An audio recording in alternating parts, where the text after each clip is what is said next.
ಪರಮಾತ್ಮ ತಾನು ಧರ್ಮದ ರಕ್ಷಣೆಯನ್ನು ಅರ್ಜುನನ ಕೈಯಲ್ಲಿ ತಾನು ಮಾಡಿಸಿದ್ದಾನೆ.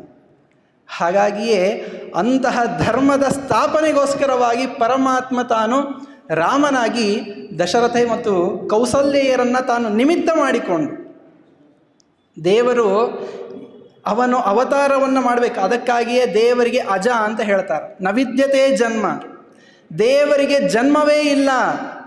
ನಮ್ಮ ಹಾಗೆ ತಂದೆ ತಾಯಿಗಳ ಅಪೇಕ್ಷೆ ಬೇಕು, ಮಳೆಯ ಅಪೇಕ್ಷೆ ಬೇಕು, ಮೋಡದ ಅಪೇಕ್ಷೆ ಬೇಕು, ಧಾನ್ಯಗಳ ಅಪೇಕ್ಷೆ ಬೇಕು, ಇಲ್ಲೇ ಇಲ್ಲ. ನಾವು ಭೂಮಿಯಲ್ಲಿ ಹುಟ್ಟಬೇಕು ಅಂತಂದರೆ ಮಳೆಯ ಅವಶ್ಯಕತೆ ಇದೆ, ಮೋಡದ ಅವಶ್ಯಕತೆ, ಧಾನ್ಯದ ಅವಶ್ಯಕತೆ, ತಂದೆ ತಾಯಿಗಳ ಅವಶ್ಯಕತೆ. ಇಷ್ಟೆಲ್ಲ ಅವಶ್ಯಕತೆಗಳನ್ನು ನಾವು ಇಟ್ಟುಕೊಂಡು ಭೂಮಿಯಲ್ಲಿ ಅವತಾರವನ್ನು ಮಾಡ್ತೇವೆ. ಆದರಿಗೆ ದೇವರಿಗೆ ಯಾವುದರ ಅಪೇಕ್ಷೆಯೂ ಕೂಡ ಇಲ್ಲ. ಅಂತಹ ಪರಮಾತ್ಮ ತಾನು, ಅದಕ್ಕೆ ತಾತ್ಪರ್ಯ, ಭಾಗವತ ತಾತ್ಪರ್ಯದಲ್ಲಿ ಹೇಳುವಾಗ ಶ್ರೀಮದ್ ಆಚಾರ್ಯರು ಹೇಳ್ತಾರೆ, ದೇವರಿಗೆ ಜನ್ಮ ಅಂದರೆ ಏನು? ದೇವರು ತಾನು ಹುಟ್ಟಿದ, ರಾಮನಾಗಿ ಹುಟ್ಟಿದ, ಕೃಷ್ಣನಾಗಿ ಹುಟ್ಟಿದ, ನರಸಿಂಹನಾಗಿ ಬಂದ, ಬುದ್ಧನಾಗಿ ಬಂದ, ಮತ್ಸ್ಯನಾಗಿ ಬಂದ, ಕೂರ್ಮನಾಗಿ ಬಂದ. ಹೀಗೆ ದೇವರು ತಾನು ಅವತಾರವನ್ನು ಮಾಡಿದ್ದಾನೆ. ಇದರ ಹಿಂದೆ ಕಾರಣ ಏನು? ದೇವರಿಗೆ ಜನ್ಮ ಅಂದರೆ ಏನು ಅಂತಂದರೆ ಕಣ್ಣಿಗೆ ಕಾಣಿಸಿಕೊಳ್ಳೋದೇ ದೇವರಿಗೆ ಜನ್ಮ. ಹಾಗಾಗಿಯೇ ಪ್ರಹ್ಲಾದರಾಜರಿಗೆ ಹಿರಣ್ಯಕಶಿಪು ತಾನು ಕೇಳಿದ, ನೀನು ಉಪಾಸನೆಯನ್ನು ಮಾಡುವಂತಹ ಪರಮಾತ್ಮ ಶ್ರೀಹರಿಯಲ್ಲಿದ್ದಾನೆ ಅಂತ. ಎಲ್ಲಿದ್ದಾನೆ? ಪ್ರಹ್ಲಾದರಾಜರು ಹೇಳ್ತಾರೆ, ಎಲ್ಲ ಕಡೆಯಲ್ಲೂ ಕೂಡ ಇದ್ದಾನೆ. ಆಮ್ನಿ ಪ್ರೆಸೆಂಟ್, ಎಲ್ಲ ಕಡೆಯಲ್ಲೂ ಕೂಡ ಇದ್ದಾನೆ. ಸರ್ವತ್ರ ವ್ಯಾಪ್ತ ದೇವರು. ಓಹೋ, ಸರ್ವತ್ರ ವ್ಯಾಪ್ತನ? ಈ ಕಂಬದಲ್ಲಿ ಇದ್ದಾನೆ. ಹಿರಣ್ಯಕಶಿಪು ಕಂಬದಲ್ಲಿ ಇದ್ದಾನ ಅಂತ ಕೇಳಿದಾಗ ಪ್ರಹ್ಲಾದರಾಜರು ಇದ್ದಾನೆ ಅಂತ ಹೇಳಿದಾಗ ಅದನ್ನು ಒಡೆದ. ಅಕಸ್ಮಾತ್ ಏನಾದರೂ ಹಿರಣ್ಯಕಶಿಪು ಬಾಗಿಲಿನಲ್ಲಿ ಇದ್ದಾನ, ಕಿಟಕಿಯಲ್ಲಿ ಇದ್ದಾನ ಅಂತ ಕೇಳಿದರೆ ಅಲ್ಲೂ ಇದ್ದಾನೆ. ಅದನ್ನು ಒಡೆದಿದ್ದರೂ ಕೂಡ ದೇವರು ಅಲ್ಲಿಂದನೇ ಬರ್ತಾ ಇದ್ದ. ಯಾಕೆ? ಅವನು ಎಲ್ಲ ಕಡೆಯೂ ಕೂಡ ಇದ್ದಾನೆ. ಕಿಟಕಿಯಲ್ಲಿಯೂ ಕೂಡ ಇದ್ದಾನೆ, ಬಾಗಿಲಿನಲ್ಲೂ ಇದ್ದಾನೆ. ಪ್ರಹ್ಲಾದರಾಜರಿಗೆ ಕಂಬದಲ್ಲಿ ಇದ್ದಾನ ಅಂತ ಕೇಳಿದ, ಅಲ್ಲಿಂದ ದೇವರು ಬಂದ. ಸರ್ವತ್ರ ವ್ಯಾಪ್ತನಾದಂತಹ ಪರಮಾತ್ಮ, ಅವನಿಗೆ ತಂದೆ ತಾಯಿಗಳ ಅವಶ್ಯಕತೆ ಇಲ್ಲ. ಕೌಸಲ್ಯೆಯ ಒಳಗೆ ದೇವರು ತಾನು ಒಂದು ರೂಪದಿಂದ ಬಂದು ಕೂತ, ಅಲ್ಲಿಂದ ದೇವರು ಹೊರಗೆ ಬಂದ್ಬಿಟ್ಟ.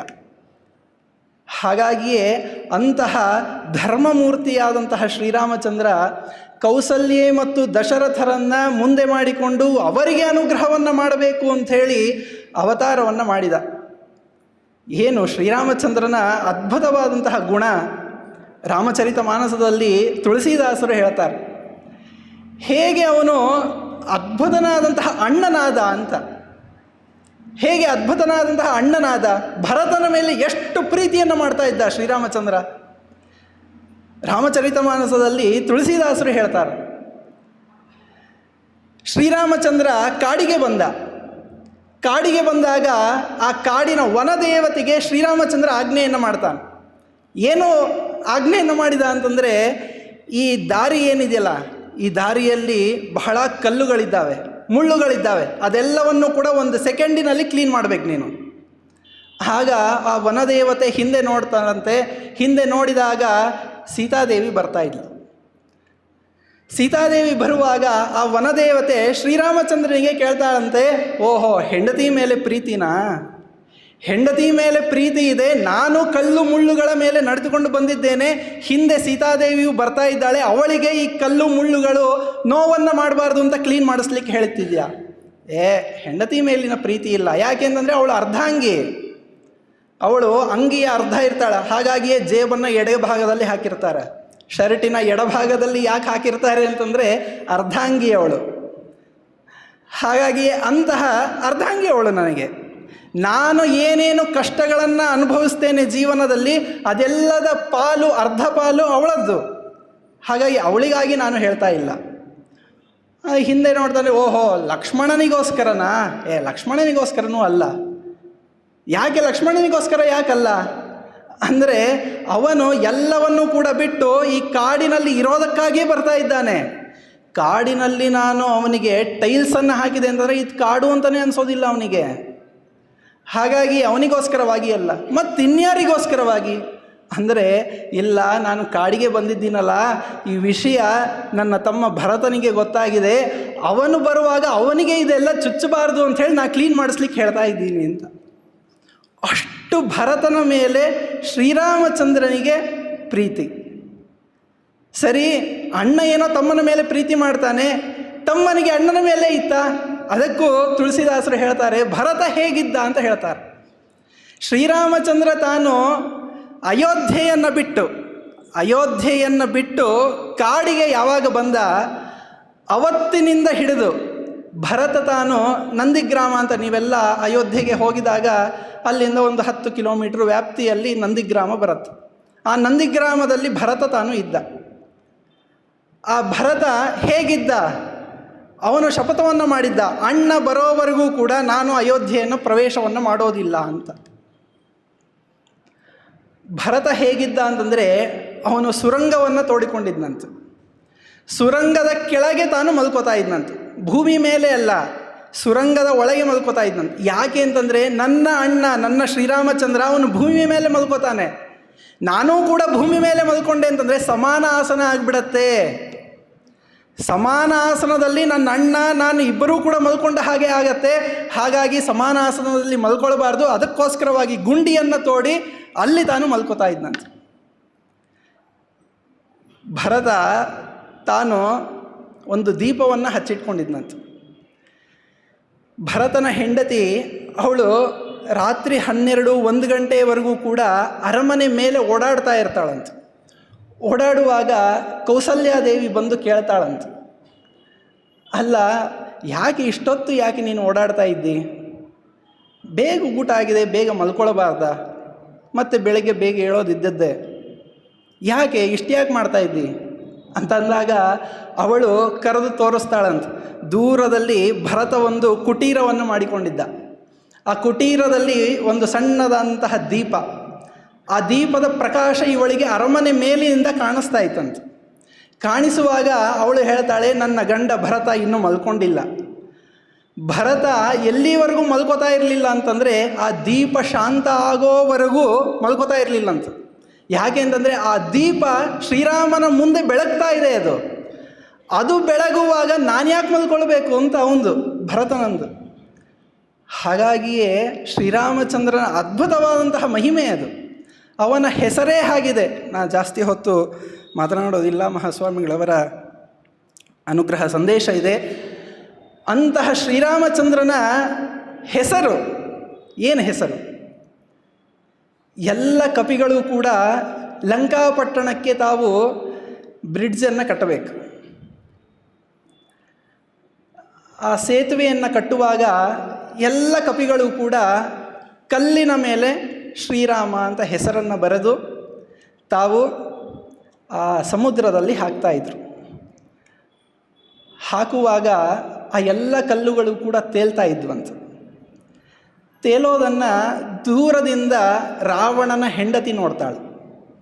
ರಾವಣನ ಹೆಂಡತಿ ದೂರದಿಂದ ನೋಡಿ ರಾವಣನ ಹತ್ತಿರ ಹೋಗಿ ಹೇಳ್ತಾಳಂತ, ನೋಡು, ಆ ಶ್ರೀರಾಮಚಂದ್ರನ ಸೇವಕರು ಏನಿದ್ದಾರೆ ಅವರೆಲ್ಲರೂ ಕೂಡ ಸೇತುವೆಯನ್ನು ಕಟ್ಟಿಕೊಂಡು ರಾವಣನ ಈ ಲಂಕಾಪಟ್ಟಣ ಏನಿದೆ ಈ ಲಂಕಾಪಟ್ಟಣಕ್ಕೆ ಬರ್ತಾ ಇದ್ದಾರೆ ಎಲ್ಲರೂ ಕೂಡ. ರಾವಣನಿಗೆ ಆಶ್ಚರ್ಯ ಆಯಿತು, ಅಲ್ಲ ಸಮುದ್ರಕ್ಕೆ ಯಾರು ಸೇತುವೆಯನ್ನು ಕಟ್ತಾರೆ, ಹೇಗೆ ಬರ್ತಾ ಇದ್ದಾರೆ? ಆಗ ಅವರ ಹೆಂಡತಿ ಹೇಳಿದ್ಲು, ಇಲ್ಲ, ಎಲ್ಲ ಕಲ್ಲಿನ ಮೇಲೆಯೂ ಕೂಡ ರಾಮ ಅಂತ ಹೆಸರನ್ನು ಬರಿತಾ ಇದ್ದಾರೆ. ಆ ಕಲ್ಲುಗಳನ್ನು ಸಮುದ್ರಕ್ಕೆ ಹಾಕಿದರೆ ಅದು ಕೂಡ ತೇಲ್ತಾ ಇದೆ. ಎಷ್ಟು ರಾಮನ ಮಹಿಮೆ ಇದೆ ನೋಡು ಅಂಥೇಳಿ ರಾವಣನ ಹೆಂಡತಿ ಹೇಳ್ತಾಳೆ. ಹೇಳಿದಾಗ ರಾವಣನು ಕೂಡ ಹೇಳ್ತಾನೆ, ಏನು ರಾಮನ ಮಹಿಮೆ ಏನು, ನನ್ನ ಮಹಿಮೆಯನ್ನು ನೀನು ನೋಡು ಅಂಥೇಳಿ ಒಂದು ಕಲ್ಲಿನ ಮೇಲೆ ರಾವಣ ಅಂತ ಬರೆದ್ನಂತ. ರಾವಣ ಅಂತ ಬರೆದು ಸಮುದ್ರಕ್ಕೆ ಹಾಕಿದರೆ ಆ ಕಲ್ಲು ತೇಲ್ತಂಥದ್ದು. ಕಲ್ಲು ತೇಲಿದಾಗ ರಾವಣನ ಹೆಂಡತಿ ಬಂದು ಕೇಳ್ತಾಳೆ, ಇದರಲ್ಲೇನೋ ಮೋಸ ಮಾಡಿದ್ದೀನಿ ನೀನೇನೋ ಮೋಸ ಮಾಡಿದ್ದಿ ಇದರೊಳಗೆ. ರಾಮನ ಹೆಸರನ್ನು ಹೇಳಿದರೆ ಕಲ್ಲು ತೇಲತ್ತೆ, ಅದು ಖಂಡಿತ. ಅವನ ಮಹಿಮೆಯೇ ಅಂಥದ್ದು, ಧರ್ಮಮೂರ್ತಿ ಅವನು. ಸೀತಾದೇವಿಯನ್ನು ಅಪಹರಣವನ್ನು ಮಾಡಿದಂತಹ ನೀನು ನಿನ್ನ ಹೆಸರನ್ನು ಹೇಳಿದರೆ ಕಲ್ಲು ಹೇಗೆ ತೇಲತ್ತೆ ಅಂತ. ಆಗ ರಾವಣ ಹೇಳ್ತಾನೆ, ಹೌದು ಖಂಡಿತ, ರಾಮ ಧರ್ಮಮೂರ್ತಿ, ಅವನ ಹೆಸರು ಹೇಳಿದರೆ ಕಲ್ಲು ಕೂಡ ತೇಲತ್ತೆ. ಆದರೆ ನನ್ನ ಹೆಸರು ಹೇಳಿದರೆ ಯಾಕೆ ಕಲ್ಲು ತೇಲ್ತಾ ಇದೆ ಅಂತಂದರೆ, ಕಲ್ಲನ್ನು ಬಿಡುವಾಗ ನಾನು ಹೇಳಿದೆ ಈ ಕಲ್ಲು ಮುಳುಗಿದೆ ರಾಮನ ಮೇಲೆ ಆಣೆ ಅಂತ. ಕಲ್ಲು ಮುಳುಗಿದರೆ ರಾಮನ ಮೇಲೆ ಆಣೆ ಅಂತ ಹೇಳಿ ಈ ಕಲ್ಲನ್ನು ನಾನು ಬಿಟ್ಟೆ. ಹಾಗಾಗಿ ನನ್ನ ಹೆಸರನ್ನು ಬರೆದರೂ ಕೂಡ ಕಲ್ಲು ತೇಲ್ತಾ ಇದೆ ಅಂತ. ಅಷ್ಟು ಶ್ರೀರಾಮಚಂದ್ರನ ಹೆಸರಿಗೆ ಇರುವಂಥದ್ದು. ಶ್ರೀರಾಮಚಂದ್ರನ ಹೆಸರು ಅಂತಹ ಎಲ್ಲ ರೀತಿಯಾದಂತಹ ಕಷ್ಟಗಳಿಂದ ದೂರ ಮಾಡುತ್ತೆ.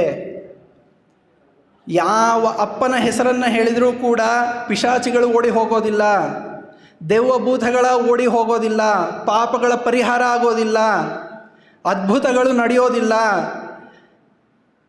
ತಿರುಪತಿಯ ತಿಮ್ಮಪ್ಪ, ಅಯೋಧ್ಯೆಯ ರಾಮಪ್ಪ, ಮಥುರೆಯ ಕೃಷ್ಣಪ್ಪ ಇವರ ಹೆಸರುಗಳನ್ನು ಹೇಳಿದರೆ ಮಾತ್ರ ಅದ್ಭುತಗಳು ನಡೆಯುವಂಥದ್ದು, ಪಾಪಗಳು ಪರಿಹಾರ ಆಗುವಂಥದ್ದು, ಭೂತ ಪ್ರೇತ ಪಿಶಾಚಿಗಳ ದೂರ ಆಗುವಂಥದ್ದು. ಹಾಗಾಗಿಯೇ ಅಂತಹ ಶ್ರೀರಾಮಚಂದ್ರ ಧರ್ಮಮೂರ್ತಿ. ಆ ಧರ್ಮಮೂರ್ತಿಯ ವಿಶೇಷವಾದಂತಹ ಅನುಗ್ರಹವನ್ನು ಮಾಡಿಸೋದಕ್ಕಾಗಿ ಮಹಾಸ್ವಾಮಿಗಳವರು ಬಹಳ ಒತ್ತಡದ ಕೆಲಸಗಳೆಲ್ಲವೂ ಕೂಡ, ಬೇಕಾದಷ್ಟು ಕೆಲಸಗಳಿದ್ದರೂ ಕೂಡ ಶಿವಮೊಗ್ಗ ನಗರಕ್ಕೆ ದಿಗ್ವಿಜಯವನ್ನು ಮಾಡಿ ನಮ್ಮೆಲ್ಲರಿಗೂ ಕೂಡ ಮಹಾಸ್ವಾಮಿಗಳವರು ಅನುಗ್ರಹವನ್ನು ಮಾಡಿದ್ದಾರೆ. ಮಹಾಸ್ವಾಮಿಗಳವರ ಒಂದೇ ಒಂದು ಗುಣವನ್ನು ನಾನು ನೋಡಿದ್ದನ್ನು ನಾನು ಹೇಳಿ ನನ್ನ ಮಾತನ್ನು ಮುಗಿಸ್ತೇನೆ. ಹೊಳೆಹೊನ್ನೂರಿನ ಚಾತುರ್ಮಾಸ್ಯದಲ್ಲಿ ಈ ಮಹಾಸ್ವಾಮಿಗಳವರ ಒಂದು ಗುಣ ಏನಿದೆ ಅದನ್ನು ನಾನು ಕಣ್ಣಾರೆ ಕಂಡದ್ದು, ಹಾಗಾಗಿ ಅದನ್ನು ಹೇಳ್ತೇನೆ. 2 ತಿಂಗಳು ವ್ರತ ಇತ್ತು, ಶಾಖವ್ರತ ಇತ್ತು. ಶಾಖವ್ರತ ಮುಗಿದ ಮೇಲೆ ಎಲ್ಲ ಭಕ್ತರು ಕೂಡ ಬರುವಾಗ ಒಂದೊಂದು ಪೇಡೆಯ, ಧಾರವಾಡ ಪೇಡೆಯ ಒಂದು ಬಾಕ್ಸ್ಗಳನ್ನು ತಂದು ಕೊಡ್ತಾಯಿದ್ರು. ಪಾದಪೂಜೆ ನಡೆಯುವ ಸಂದರ್ಭದಲ್ಲಿ ಒಂದು 2-3 ದಿವಸ ಆಯಿತು, ಎಲ್ಲ ಪೇಡೆಗಳು ಕೂಡ ಸುಮ್ಮನೆ ವೇಸ್ಟ್ ಆಗ್ತಾಯಿತ್ತು. ಬಂದಂಥವರು ಎಲ್ಲರಿಗೂ ಕೂಡ ಎಲ್ಲರೂ ತೊಗೋತಾಯಿದ್ರು, ಹೋಗ್ತಾಯಿದ್ರು. ಅವತ್ತು ಮಹಾಸ್ವಾಮಿಗಳವರು ಏನು ಮಾಡಿದ್ರು ಅಂತಂದರೆ, ಪೇಡೆಗಳು ಬಂದಿದ್ವು, ಎಲ್ಲ ಸಣ್ಣ ಸಣ್ಣ ಹುಡುಗರನ್ನು ಕರೀರಿ ಅಂತಂದರು. 5 ವರ್ಷ ಒಳಗಿನ ಎಲ್ಲ ಸಣ್ಣ ಸಣ್ಣ ಹುಡುಗರನ್ನು ಕರೀರಿ, ಅವರೆಲ್ಲರಿಗೂ ಕೂಡ ಪೇಡೆ ಕೊಟ್ಟು ಕಳಿಸೋಣ ಅಂಥೇಳಿ. ಆ ಚಾತುರ್ಮಾಸ್ಯಕ್ಕೆ ಬಂದಂಥ ಎಲ್ಲ ಹುಡುಗರನ್ನು ಕೂಡ ಕರೆದ್ವಿ, ಎಲ್ಲರಿಗೂ ಕೂಡ ಪೇಡೆಯನ್ನು ಕೊಟ್ವಿ. ಎಲ್ಲರೂ ಕೂಡ ಹೋಗಿಬಿಟ್ರು, ಪೇಡೆನೂ ಕೂಡ ಖಾಲಿ ಆಯಿತು.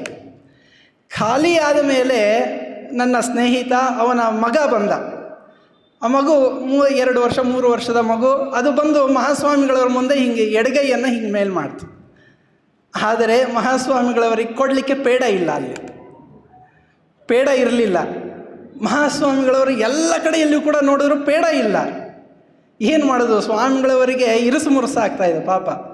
ಸಣ್ಣ ಮಗು ಅದು ಬಂದು ಹಿಂಗೆ ಎಡಗೈ ಮೇಲ್ ಮಾಡ್ತಾ ಇದೆ, ಕೊಡಲಿಕ್ಕೆ ಪೇಡ ಇಲ್ವಲ್ಲ, ಏನು ಮಾಡೋದು ಅಂಥೇಳಿ. ಅವರ ತಪಶ್ಶಕ್ತಿ, ಅವರ ಮೇಲೆ ಮಹಾಗುರುಗಳು ಮಾಡಿರುವಂತಹ ಅನುಗ್ರಹ, 1 ಸೆಕೆಂಡಿನಲ್ಲಿ ಮುಂದಿನ ಪಾದ ಪೂಜೆಯನ್ನು ಮಾಡುವಂತಹ ವ್ಯಕ್ತಿ ಒಂದು ದೊಡ್ಡದಾದಂತಹ ಪೇಡೆ ಬಾಕ್ಸನ್ನು ತಂದುಕೊಟ್ರು. ಚಪ್ಪಾಳೆ ಇಷ್ಟಕ್ಕೆ ಅಲ್ಲ, ಇನ್ನು ಮುಂದೆ ಇದೆ. ಪೇಡೆ ಬಾಕ್ಸನ್ನು ತಂದು ಕೊಟ್ಟರೆ ಆ ಮಗು ಇರಲಿಲ್ಲ, ಆವಾಗ ಮಗು ಹೋಗ್ಬಿಟ್ಟಿತ್ತು. ಮಹಾಸ್ವಾಮಿಗಳವರು ಎಲ್ಲ ಪಾದಪೂಜೆಯನ್ನು ಆದಮೇಲೆ ಅವರ ಕಾರ್ಯ ಎಷ್ಟಿತ್ತು ಅಂತಂದರೆ, ಪಾದಪೂಜೆ, ಮುದ್ರ, ಅಲ್ಲಿ ಹೋಮ ನಡೀತಾಯಿತ್ತು, ಹೋಮದಲ್ಲಿ ಪೂರ್ಣಾಹುತಿ, ಆಮೇಲೆ ಬಂದು ಸ್ನಾನವನ್ನು ಮಾಡಿ ಪೂಜೆಯನ್ನು ಮಾಡೋದು. ಮಹಾಸ್ವಾಮಿಗಳವರು ಹೋಗುವಾಗ 2 ಪೇಡೆಯನ್ನು ಕೈಯಲ್ಲಿ ಹಿಡ್ಕೊಂಡು ಹೋದರು. ಹೋದ ಮೇಲೆ ಎಲ್ಲ ಪೂರ್ಣಾಹುತಿ ಆಯಿತು, ಎಲ್ಲ ಆಯಿತು, ಮೇಲೆ ಹೋಗಿ ಓದ್ತಾ ಕೂತ್ಬಿಟ್ರು. ಸ್ನಾನಕ್ಕೆ ಬರ್ತಾನೆ ಇಲ್ಲ ಸ್ವಾಮಿಗಳವರು. ಆಮೇಲೆ ಮಗು ಬಂತು. ಮಗು ಬಂದ ಮೇಲೆ ಆ ಮಗುವಿಗೆ ಪೇಡ ಕೊಟ್ಟು ತಾವು ಆಮೇಲೆ ಸ್ನಾನಕ್ಕೆ ಹೋದರು.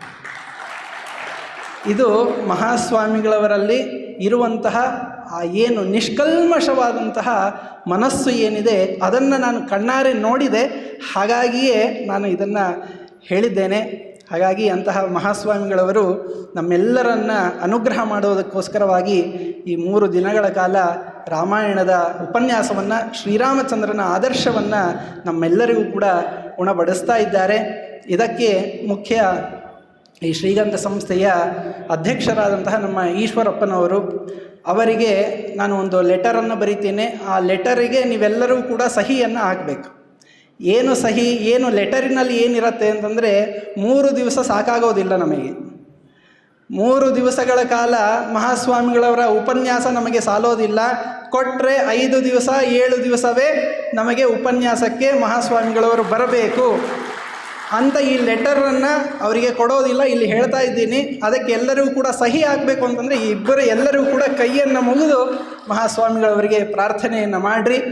ಮಹಾಸ್ವಾಮಿಗಳವರು ಪ್ರತಿ ವರ್ಷ ಎಲ್ಲರೂ ಕೂಡ ರೆಸಲ್ಯೂಷನ್ ಅಂತ ಹೇಳ್ತಾರೆ. ಹೊಸ ವರ್ಷ ಆರಂಭ ಆಯಿತು ಅಂತಂದರೆ ಏನೋ ಒಂದು ಕ್ರಿಕೆಟ್ ಕೋಚಿಂಗಿಗೆ ಹೋಗೋದು ಇರ್ಬೋದು, ಸ್ವಿಮ್ಮಿಂಗಿಗೆ ಹೋಗ್ತೇನೆ, ಹಾಡಿಗೆ ಹೋಗ್ತೇನೆ, ಡ್ಯಾನ್ಸಿಗೆ ಹೋಗ್ತೇನೆ, ಈ ವರ್ಷ ಒಂದು ರೆಸಲ್ಯೂಷನ್ ಅಂತ ಇಟ್ಕೊಂಡಿರ್ತಾರೆ.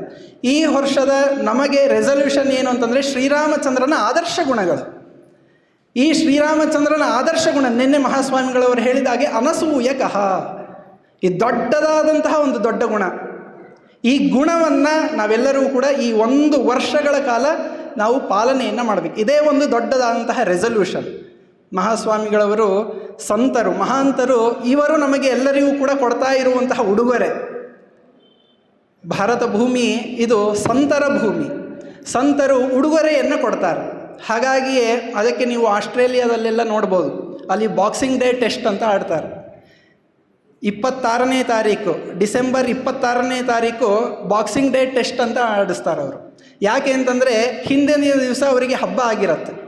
ಹಬ್ಬ ಆಗಿದ ದಿವಸ ಬಂದಂತಹ ಉಡುಗೊರೆ ಬಾಕ್ಸ್ಗಳು ಏನಿರುತ್ತಲ್ಲ ಅದನ್ನು 26ನೇ ತಾರೀಕು ಅವರು ಓಪನ್ ಮಾಡ್ತಾರೆ. ಹಾಗಾಗಿ ಅದಕ್ಕೆ ಬಾಕ್ಸಿಂಗ್ ಡೇ ಟೆಸ್ಟ್ ಅಂತ ಹೇಳ್ತಾರೆ. ಹಾಗಾಗಿಯೇ ನಮ್ಮೆಲ್ಲರಿಗೂ ಕೂಡ ನಾಳೆ 3ನೇ ತಾರೀಕು ಏನಿದೆ ಅದು ಬಾಕ್ಸಿಂಗ್ ಡೇ. ಮಹಾಸ್ವಾಮಿಗಳವರು ಇಷ್ಟು 3 ದಿವಸಗಳ ಕಾಲ ಏನು ಉಡುಗೊರೆಯನ್ನು ಕೊಟ್ಟಿದ್ದಾರೆ, ರಾಮನ ಆದರ್ಶಗಳು ಎಂಬುವಂತಹ ಉಡುಗೊರೆಯನ್ನು ಏನು ಕೊಟ್ಟಿದ್ದಾರೆ, ಅದನ್ನು ನಾವು ನಾಳೆಯಿಂದಲೇ ಪರಿಪಾಲನೆಯನ್ನು ಮಾಡಬೇಕು. ಮುಂದೆ ಮಹಾಸ್ವಾಮಿಗಳವರು ಮತ್ತೆ ಬರೋವರೆಗೂ, ಮತ್ತೆ ರಾಮನ ಆದರ್ಶ ಗುಣಗಳನ್ನು ನಮಗೆಲ್ಲರಿಗೂ ಕೂಡ ಉಣಬಡಿಸೋವರೆಗೂ ಆ ಗುಣಗಳನ್ನು ನಾವೆಲ್ಲರೂ ಕೂಡ ಚಿಂತನೆಯನ್ನು ಮಾಡೋಣ ಎಂಬುದಾಗಿ ಹೇಳ್ತಾ, ಏನಾದರೂ ತಪ್ಪುಗಳನ್ನು ಮಾತನಾಡಿದ್ದೆ ಅಂತಂದರೆ ಮಹಾಸ್ವಾಮಿಗಳವರು ಕ್ಷಮಿಸಬೇಕು ಎಂಬುದಾಗಿ ಹೇಳ್ತಾ, ಅನೇನ ಭಾವಿ ಯತ್ ಪುಣ್ಯಂ ಅವಾಪ್ನೋತು ಗುರು ಮಮ. ಹರೇ ನಮಃ. ಶ್ರೀಕೃಷ್ಣಾರ್ಪಣಮಸ್ತು. ರಾಮನ ಆದರ್ಶ ಗುಣಗಳನ್ನು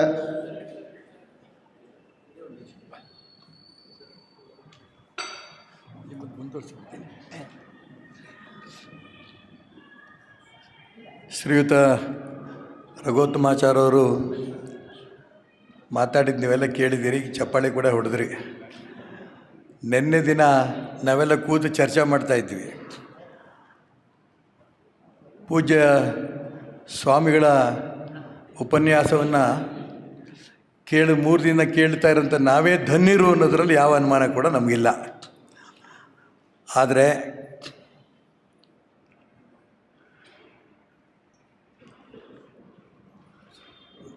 ನೀವು ಕೇಳಿ ಸುಮ್ಮನೆ ಅದ ನಾನು.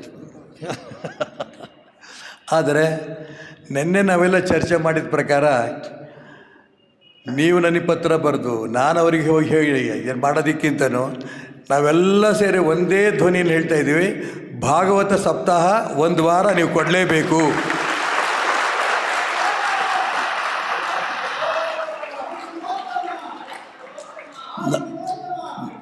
ನಾನು ಬಂದು ಕೇಳಿದರೆ ನನ್ನ ಪ್ರಾರ್ಥನೆ ಆಗೋದು, ಇದು ಎಲ್ರದ್ದು ಒತ್ತಾಯ ಇದು. ಹಾಗಾಗಿ ಕೈ ಮುಗಿದು ಕೇಳ್ತಾ ಇದ್ದೇವೆ. ಏಕೆಂದರೆ ನನ್ನ ನಮ್ಮ ಶಿವಮೊಗ್ಗದಲ್ಲಿ ನಮ್ಮ ಕಾಲೇಜಿಗೂ ಬಂದಿದ್ದರು. ಅವ್ರು ಯಾವ ಕಾಲೇಜಿಗೂ ಹೋಗಲ್ಲಂತೆ. ನಮ್ಮ ಪುಣ್ಯ ನಮ್ಮ ವಿದ್ಯಾರ್ಥಿಗಳು 1,500 ವಿದ್ಯಾರ್ಥಿಗಳಿಗೆ ನಿನ್ನೆ ಒಂದು ಉಪನ್ಯಾಸ ಕೊಡ್ತಾರಂಥ ಸಂದರ್ಭ ನಾನು ಹೇಳಿದೆ ಅವರಿಗೆ. ಆ ವಿದ್ಯಾರ್ಥಿಗಳ ಸಭೆಯಲ್ಲೇ ನಾನು ಹೇಳಿದೆ. ಅವರು ಆಮೇಲೆ ಏನು ಪರಿಸ್ಥಿತಿ ಇದೆ ಅಂದರೆ, ನಾನು ಟಿ ವಿ ನೋಡ್ತಾ ಇದ್ದೆ. ಸ್ವಾಮೀಜಿಗಳು ಮೊನ್ನೆ ನಮ್ಮ ಕಾಲೇಜ್ ಬರೋಕ್ಕಿಂತ ಮುಂಚೆ ಬೆಳಿಗ್ಗೆ ಟಿ ವಿ ನೋಡ್ತಾ ಇದ್ದೆ. ಟಿ ವಿನಲ್ಲಿ ಒಂದು ನ್ಯೂಸ್ ಬರ್ತಾಯಿತ್ತು. ಏನು ಬರ್ತಾಯಿತ್ತು ಅಂತಂದರೆ, ಒಬ್ಬ ಇಂಜಿನಿಯರ್ ಕಾಲೇಜಿನ ವಿದ್ಯಾರ್ಥಿನಿ, ಹೇಳಕ್ಕೆ ನಂಗೆ ನಾಚಿಕೆ ಆಗುತ್ತೆ, ಹೊಸ ವರ್ಷ ಆಚರಣೆ ಸಂದರ್ಭದಲ್ಲಿ ಮೈಮೇಲೆ ಎಚ್ಚರ ಇಲ್ಲದಷ್ಟು ಕುಡಿದು ಒಂದು ಕಡೆ ಬಿದ್ದಿದ್ದಾಳೆ. ಅವಳನ್ನ ಕಾಲೇಜ್ ವಿದ್ಯಾರ್ಥಿ ಎತ್ಕೊಂಡು ಹೋಗ್ತಾ ಇರೋದು ಟಿ ವಿನಲ್ಲಿ ನಾನು ನೋಡಿದೆ. ಹೊಟ್ಟೆ ಉರಿತಾ ಇತ್ತು. ಆದರೆ ಕೆಳಗಡೆ ಒಂದು ಸ್ಟ್ರಿಪ್ ಕೂಡ ಬರ್ತಾಯಿತ್ತು. ನೋಡಿ, ನಮ್ಮ ಭಾರತೀಯ ಸಂಸ್ಕೃತಿ ವಿಶೇಷ. ಏನು ಸ್ಟ್ರಿಪ್ ಅದು? ತಂದೆ ತಾಯಿಗಳು ಮಕ್ಕಳನ್ನು ದೇವಸ್ಥಾನಕ್ಕೆ ಕರ್ಕೊಂಡು ಹೋಗ್ತಾ ಇದ್ದಾರೆ. ಹೊಸ ಕ್ಯಾಲೆಂಡರ್ ಇಯರ್ ಆದರೂ ಕೂಡ, ಯುಗಾದಿ ನಮ್ಮದು ಹೊಸ ವರ್ಷ ಆದರೂ ಕೂಡ, ಹೊಸ ಒಂದು ಹೊಸ ವರ್ಷದ ಲೆಕ್ಕದಲ್ಲಿ ಮಕ್ಕಳನ್ನು ತಂದೆ ತಾಯಿ ದೇವಸ್ಥಾನಗಳಿಗೆ ಇಡೀ ರಾಜ್ಯದಲ್ಲಿ ಕರ್ಕೊಂಡು ಹೋಗ್ತಿದ್ದಾರೆ. ಇದು ಎರಡನೇ ಸುದ್ದಿ.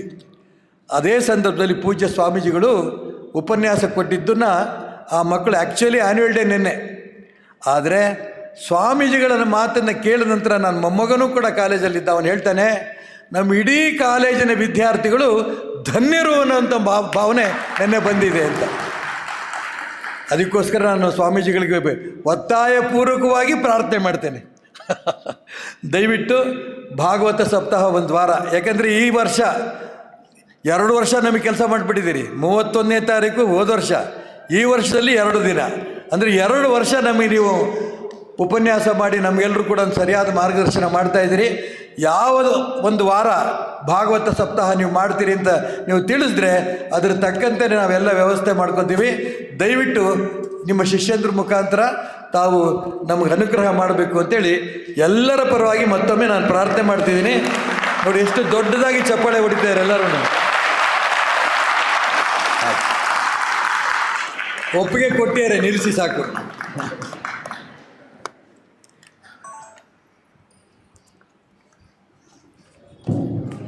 ಪಂಡಿತ ರಘುತ್ತಮಾಚಾರ್ಯರಿಗೆ ಧನ್ಯವಾದಗಳನ್ನು ಹೇಳುತ್ತಾ, ಈಶ್ವರಪ್ಪನವರ ಈ ಭಾಗವತ ಸಪ್ತವನ್ನು ಸ್ವಾಮಿಗಳವರು ನೆರವೇರಿಸಿಕೊಡ್ತಾರೆ ಅಂತನ್ನುವಂಥ ಒಂದು ಹೆಮ್ಮೆಯ ಸುದ್ದಿಯ ಒಂದು ತಿಳಿದುಕೊಂಡು ಬಹಳ ಸಂತೋಷವಾಯಿತು. ಇನ್ನು ಮುಂದೆ ಮಹಾಸ್ವಾಮಿಗಳವರು ಅಮೃತೋಪದೇಶವನ್ನು ಮಾಡಿ ನಮ್ಮೆಲ್ಲರನ್ನು ಕೂಡ ಉದ್ಧಾರ ಮಾಡಬೇಕು ಅಂತನ್ನೋದಾಗಿ ನಮ್ರವಾಗಿ ಪ್ರಾರ್ಥನೆ ಕೇಳಿಕೊಳ್ಳುತ್ತೇನೆ.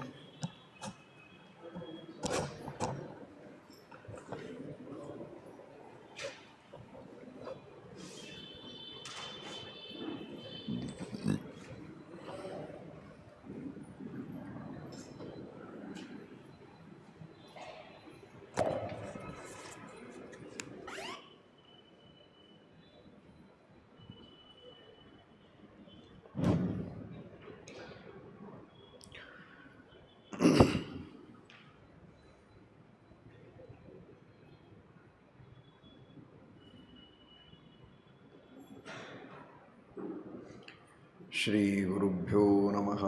ಹರಿ ಓಂ. ಯತ್ಪದಂ ವೇದ ಸಂವೇದ್ಯಂ ಕಟಾಕ್ಷೇಣಾಪಿ ವೀಕ್ಷಿತುಂ ನ ಕ್ಷಮಂತೆ ವಿಮತಯಸ್ತಮುಪಾಸೇ ಶ್ರಿಯಃ ಪತಿಂ. ಮಯಿ ಸ್ಥಿತೋ ಮದಂಗೇಷು ಸ್ವತಂತ್ರೋ ವ್ಯಾಪ್ತವಾನ್ ಹರಿಃ ಸ ವಿಷ್ಣುಶ್ಚಾಸ್ವತಂತ್ರಂ ಮಾಂ ಸ್ವೇಚ್ಛಯಾ ವರ್ತಯತ್ಯಜಃ. ಸ್ವಾತ್ಮನಸ್ತಸ್ಯ ಪೂಜಾಸ್ಯುಃ ಮನೋ ವಾಕ್ ಕಾಯವೃತ್ತಯಃ. ಮಮೈತಾಃ ಇತಿ ಕರ್ತಾರಂ ಉದ್ದೇಶ್ಯಂಚ ಹರಿಂ ಸ್ಮರೇತ್. ಧರ್ಮ ವಿಜ್ಞಾನ ವೈರಾಗ್ಯ ಪರಮೈಶ್ವರ್ಯಶಾಲಿನಃ ಆನಂದತೀರ್ಥ ಭಗವತ್ಪಾದಾನ್ ವಂದೇ ನಿರಂತರಂ. ನೌಮಿನ್ಯಾಯಸುಧಾದಿಕೃಜ್ಜಯಮುನೀನ್ ಶ್ರೀಪಾದರಟ್ಸನ್ಮಣೀನ್ ವ್ಯಾಸಾರ್ಯಾನ್ ವಿವಿಧಾಗಮಾಬ್ಧಿವಿಹರಾನ್ ಶ್ರೀವಾದಿರಾಜಾನಪಿ ವಂದೇ ಹಂಸವರಾನ್ ರಘುತ್ತಮಗುರೂನ್ ವೈದಗ್ಧ್ಯವಾರಾಂ ನಿಧೀನ್. ಶ್ರೀ ಸತ್ಯವ್ರತ ರಾಘವೇಂದ್ರ ಮುನಿಪಾನ್ ಸದ್ಬೋಧ ಸಧ್ಯಾನಪಾನ್. ಸತ್ಯಾಭಿಜ್ಞಕರಾಬ್ಜೋತ್ಥಾನ್ ಪಂಚಾಶದ್ವರ್ಷಪೂಜಕಾನ್ ಸತ್ಯಪ್ರಮೋದತೀರ್ಥಾರ್ಯಾನ್ ನೌಮಿನ್ಯಾಯಸುಧಾರತಾನ್.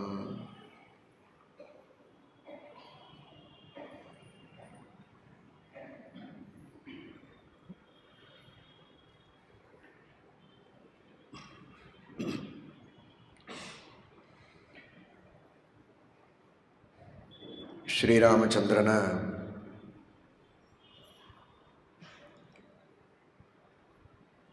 ಲೋಕೋತ್ತರವಾದ ಅತ್ಯದ್ಭುತವಾದ ಗುಣಗಳ ಚಿಂತನದಲ್ಲಿ ಮಗ್ನರಾದ ಮಹರ್ಷಿಗಳಾದ ವಾಲ್ಮೀಕಿಗಳು ಒಂದೊಂದಾಗಿ ಹೇಳ್ತಾ ಹೋಗ್ತಾ ಇದ್ದಾರೆ. ನಮ್ಮ ಶಾಸ್ತ್ರ ಹೇಳುವಂತೆ ಭಗವಂತ ಅನಂತ ಗುಣಗಳಿಂದ ಪೂರ್ಣ ಎಂಬುದಾಗಿ ಶಾಸ್ತ್ರ ಹೇಳುತ್ತೆ. ಅಂತಹ ಭಗವಂತನ ಗುಣಗಳನ್ನು ಪಟ್ಟಿ ಮಾಡಿ ಹೇಳುವುದಕ್ಕೆ ಸಾಧ್ಯವೇ ಇಲ್ಲ. ಆ ಪರಮಾತ್ಮನ ಗುಣಗಳಿಗೆ ಮೊದಲಿಲ್ಲ, ಕೊನೆ ಇಲ್ಲ. ಅನಾದಿ ಕಾಲದಿಂದಲೂ ಅನಂತ ಕಾಲದವರೆಗೆ ಗುಣಗಳಿವೆ ಅಂತ ಒಂದರ್ಥ, ಇನ್ನೊಂದು ಎಣಿಸಿ ಮುಗಿಸಲು ಸಾಧ್ಯವಿಲ್ಲದಂತಹ ಗುಣಗಳು.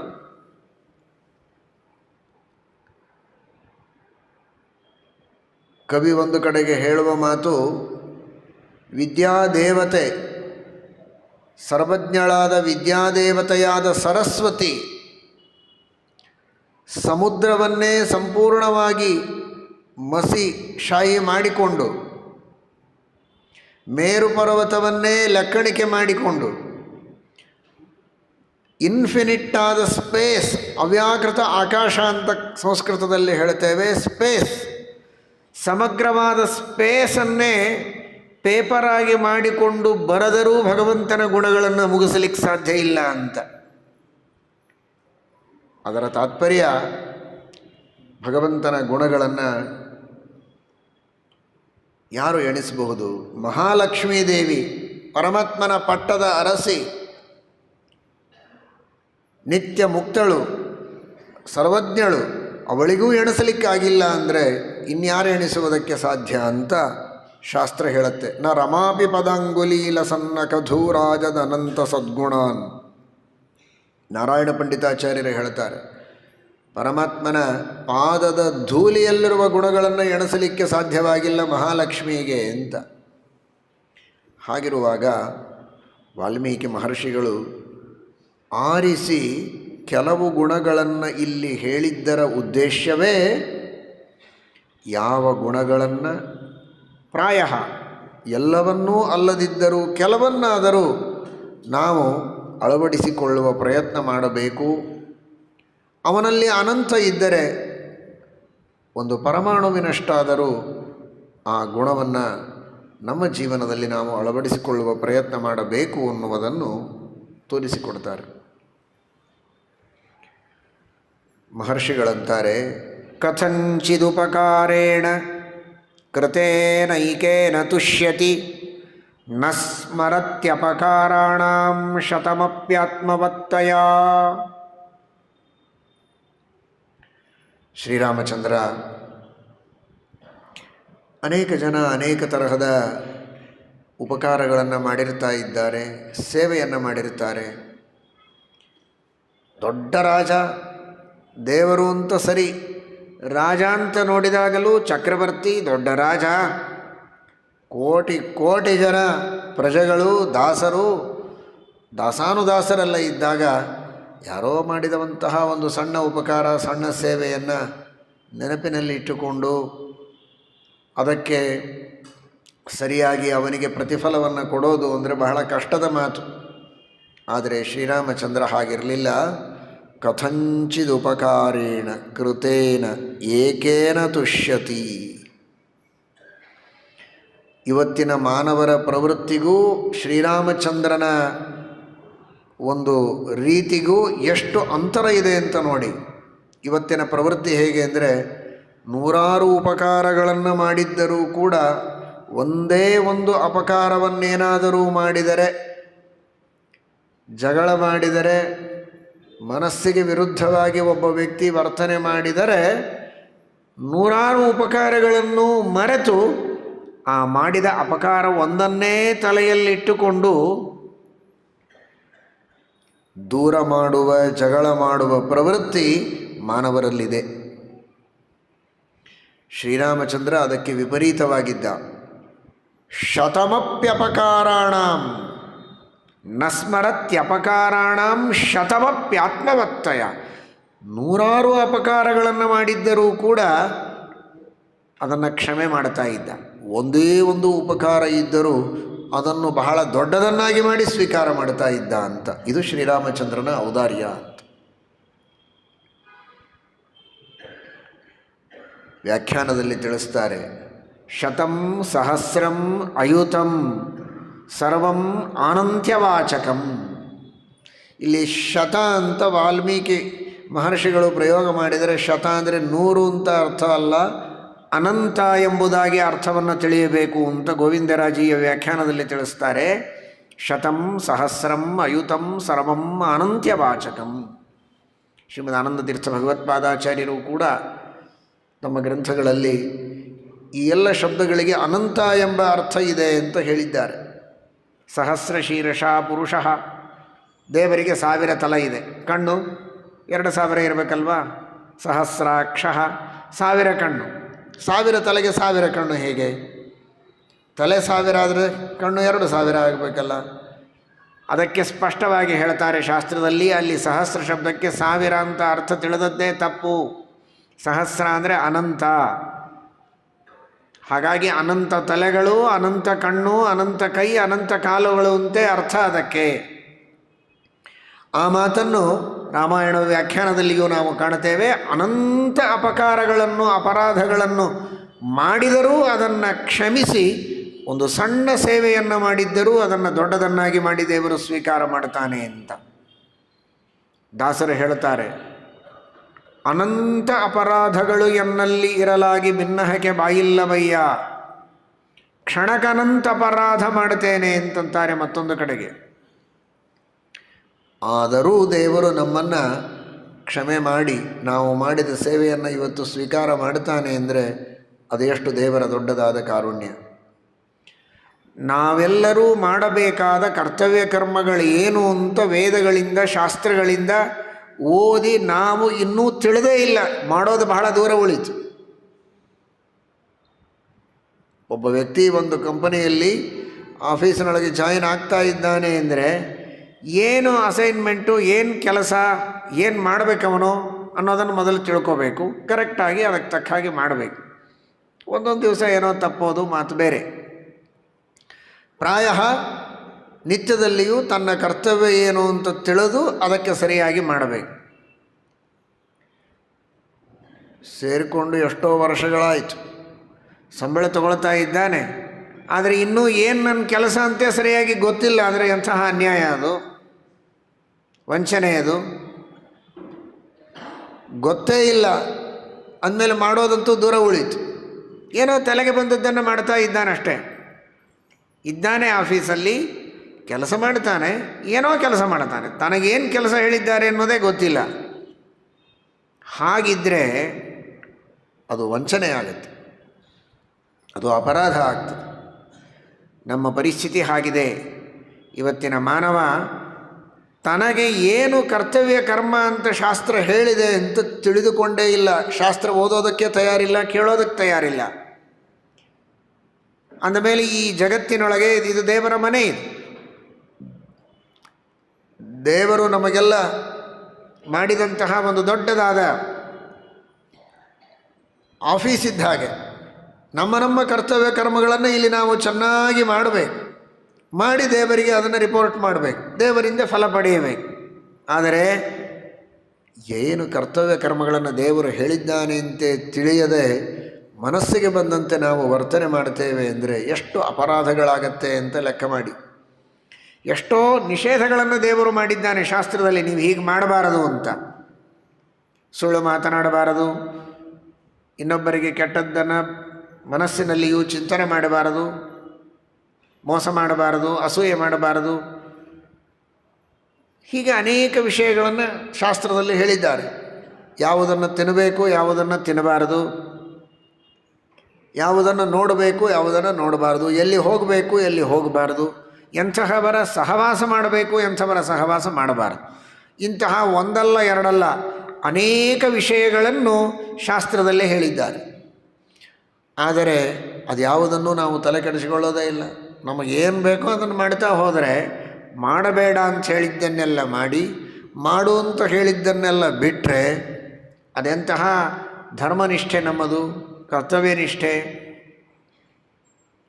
ಇಷ್ಟಿದ್ದರೂ ದೇವರು ಕ್ಷಮಾ ಮಾಡಿ ನಾವೇನೋ ಒಂದು ದಿವಸ ದೇವರಿಗೆ ನಮಸ್ಕಾರ ಮಾಡಿದರೆ, ಸಂಧ್ಯಾ ವಂದನೆ ಮಾಡಿದರೆ, ಪ್ರದಕ್ಷಿಣೆ, ಪೂಜೆ ಇಂತಹ ಒಳ್ಳೆಯ ಕೆಲಸ ಮಾಡಿದರೆ ಅಷ್ಟಕ್ಕೂ ದೇವರು ಅನುಗ್ರಹ ಮಾಡಿ ಫಲ ಕೊಡ್ತಾನೆ ಅಂದರೆ ಫಲ ಆಗತ್ತೋ ಇಲ್ವೋ?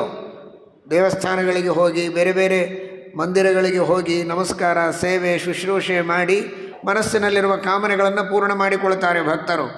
ಅವರು ಮಾಡಿದ ಅಪರಾಧಗಳು ಸಾವಿರಾರಿವೆ. ಮಾಡಿದ ಸೇವೆ 1, ಅಪರಾಧ 1000. ಆದರೆ ಅದೆಲ್ಲವನ್ನು ದೇವರು ಕ್ಷಮೆ ಮಾಡಿ ಇದೊಂದನ್ನೇ ಸ್ವೀಕಾರ ಮಾಡ್ತಾನೆ ಅಂದರೆ ಅದೆಷ್ಟು ದೊಡ್ಡ ಕಾರುಣ್ಯ ದೇವರದು. ಇದನ್ನು ತಿಳಿದುಕೊಳ್ಳಿ ಅಂತಾರೆ ವಾಲ್ಮೀಕಿ ಮಹರ್ಷಿಗಳು. ಕಥಂಚಿದುಪಕಾರೇಣ ಕೃತೇನ ಏಕೇನ ತುಷ್ಯತಿ. ಒಂದೇ ಒಂದು ಸೇವೆ ಮಾಡಿದರೂ ಅದಕ್ಕೆ ದೇವರು ಸಂತುಷ್ಟನಾಗ್ತಾನೆ. ನ ಸ್ಮರತ್ಯಪಕಾರಾಣಾಂ ಶತಮಪ್ಯಾತ್ಮವತ್ತಯ. ಆ ಭಗವಂತನಿಗೆ ಏನಾಗಬೇಕಾಗಿದೆ? ನಮ್ಮಿಂದ ಏನು ಅಪಕಾರ ಅಂದರೆ ದೇವರ ಆಜ್ಞೆಯನ್ನು ಉಲ್ಲಂಘನೆ ಮಾಡಿದರೆ ನಾವು ಪಾಪಿಷ್ಠರಾಗ್ತೇವೆ ಹೊರತು ದೇವರಿಗೇನು ಕಷ್ಟ ಇಲ್ಲ, ಅದರಿಂದ ದುಃಖ ಇಲ್ಲ. ಅವನು ಎಲ್ಲವನ್ನು ಮೀರಿ ನಿಂತವನು, ಅವನು ಯಾವ ದುಃಖವೂ ಇಲ್ಲ. ಹೀಗಾಗಿ ನಾವು ಮಾಡಿದಂತಹ ಏನೇ ತಪ್ಪುಗಳಿದ್ದರೂ ಅದನ್ನು ಕ್ಷಮಿಸಿ ದೇವರು ನಮಗೆ ಅನುಗ್ರಹ ಮಾಡುತ್ತಾನೆ. ಇಷ್ಟು ದೊಡ್ಡ ದೇವರ ಕಾರುಣ್ಯ ಇದೆ. ಒಂದು ಕಡೆಗೆ ಜ್ಞಾನಿಗಳು, ಯಾದವಾರ್ಯರು ಅಂತ ಪ್ರಸಿದ್ಧರಾದ ನಮ್ಮ ಪರಂಪರೆಯ ಒಬ್ಬ ಮಹಾ ಗ್ರಂಥಕಾರರು, ವ್ಯಾಖ್ಯಾನಕಾರರು, ಅವರು ಹೇಳ್ತಾರೆ, ದೇವಾಪರಾಧಮನವೇಕ್ಷ ಚ ವೀಕ್ಷ ಭಕ್ತಿಂ ವಾಸಿಷ್ಠ ಕೃಷ್ಣ ಮಮ ದೇಹಿ ಕರಾವಲಂಬಂ. 2 ಲಿಸ್ಟ್ಗಳಿವೆ. ನನ್ನ ತಪ್ಪುಗಳೇನು ಅಂತ, ನಾನು ಮಾಡಿದ ಒಳ್ಳೆಯ ಕೆಲಸ ಏನು ಅಂತ, ಪಾಪಕರ್ಮಗಳು ಪುಣ್ಯಕರ್ಮಗಳು. 2 ಲಿಸ್ಟ್ಗಳನ್ನು ಇಟ್ಟುಕೊಂಡು ಕಂಪೇರ್ ಮಾಡಿ ಯಾವುದು ಹೆಚ್ಚು ಯಾವುದು ಕಡಿಮೆ ಅದನ್ನು ನೋಡಿ ತೂಗಿ ಫಲವನ್ನು ಕೊಡ್ತೇನೆ ಅಂತ ದಯವಿಟ್ಟು ಹೋಗಬೇಡ ಅಂತ. ಯಾಕೆಂದರೆ ಹಾಗೆ ನೋಡಿಬಿಟ್ರೆ ನಮ್ಮ ಪುಣ್ಯದ ಲಿಸ್ಟು ಬಹಳ ಚಿಕ್ಕದಾಗಿ ಬಿಡುತ್ತದೆ. ಇಲ್ಲಿಯೋ 1 2 ಇರುತ್ತೆ, ಪಾಪದ ಲಿಸ್ಟೇ ದೊಡ್ಡದಾಗತ್ತೆ.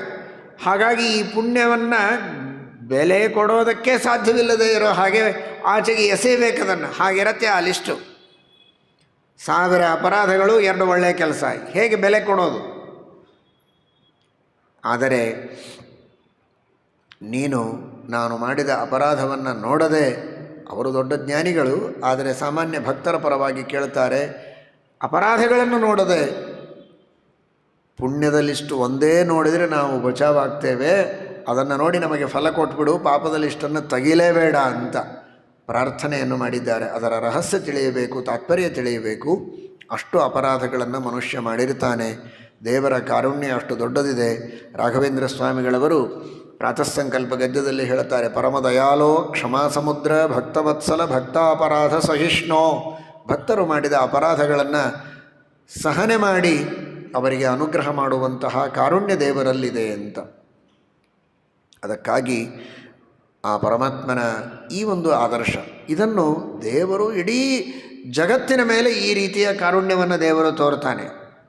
ಆದರೆ ಮಾನವ ಇದನ್ನು ಆದರ್ಶವಾಗಿ ಪಡೆದುಕೊಂಡು ಅನುಸರಣೆ ಮಾಡಬೇಕಾದದ್ದು ಅವನ ಯೋಗ್ಯತೆಯ ದೃಷ್ಟಿಯಲ್ಲಿ, ಅವನ ಸುತ್ತಮುತ್ತಲಿನ ಪರಿಸರದಲ್ಲಿ ಬಂಧು ಬಳಗ, ಇಷ್ಟಮಿತ್ರರು, ಇಂಥವರ ಮಧ್ಯದಲ್ಲಿ ಸಣ್ಣ ಪುಟ್ಟ ಮನಸ್ಸಿಗೆ ವಿರುದ್ಧವಾದ ವರ್ತನೆಗಳು ಏನೇ ನಡೆದಿದ್ದರೂ ಕೂಡ ಅದನ್ನು ಸಹಿಸಿಕೊಂಡು ಒಳ್ಳೆಯ ಗುಣಗಳನ್ನೇ ದೊಡ್ಡದನ್ನಾಗಿ ಮಾಡಿ ಮ್ಯಾಗ್ನಿಫೈ ಮಾಡಿಕೊಂಡು ತಾನು ನೋಡಿದರೆ ಸಂಸಾರ ಬಹಳ ಚೆನ್ನಾಗಿ ನಡೆಯುತ್ತೆ.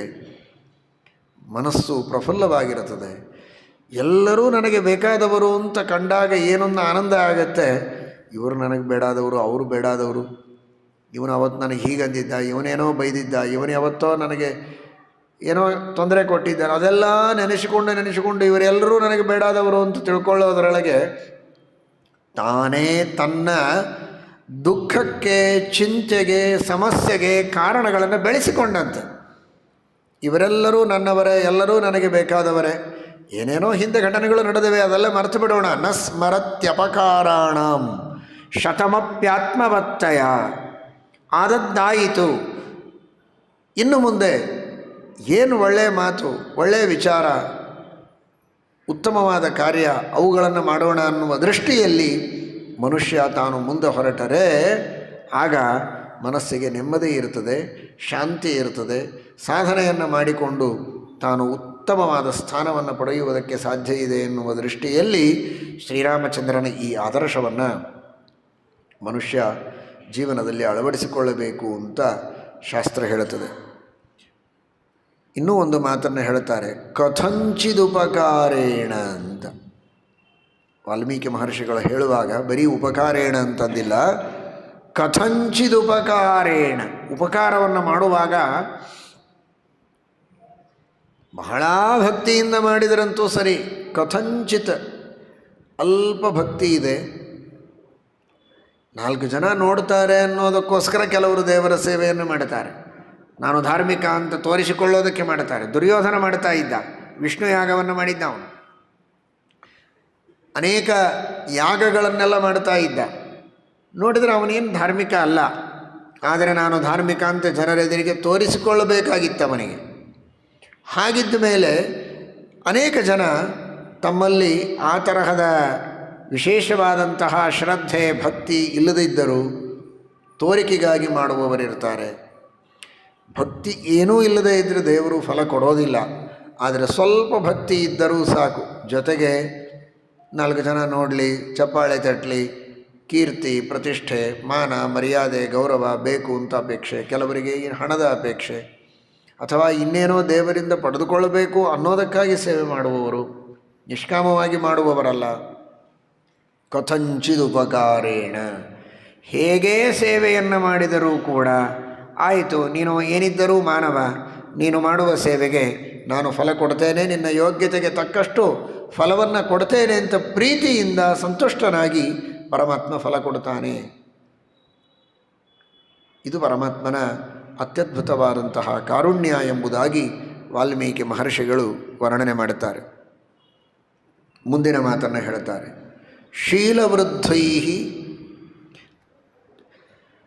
ಜ್ಞಾನವೃದ್ಧೈ ವಯೋವೃದ್ಧೈಶ್ಚ ಸಜ್ಜನೈ ಕಥಯನ್ನಾಸ್ತವೈ ನಿತ್ಯಂ ಅಸ್ತ್ರಯೋಗ್ಯಾಂತರೇಷ್ವಪಿ.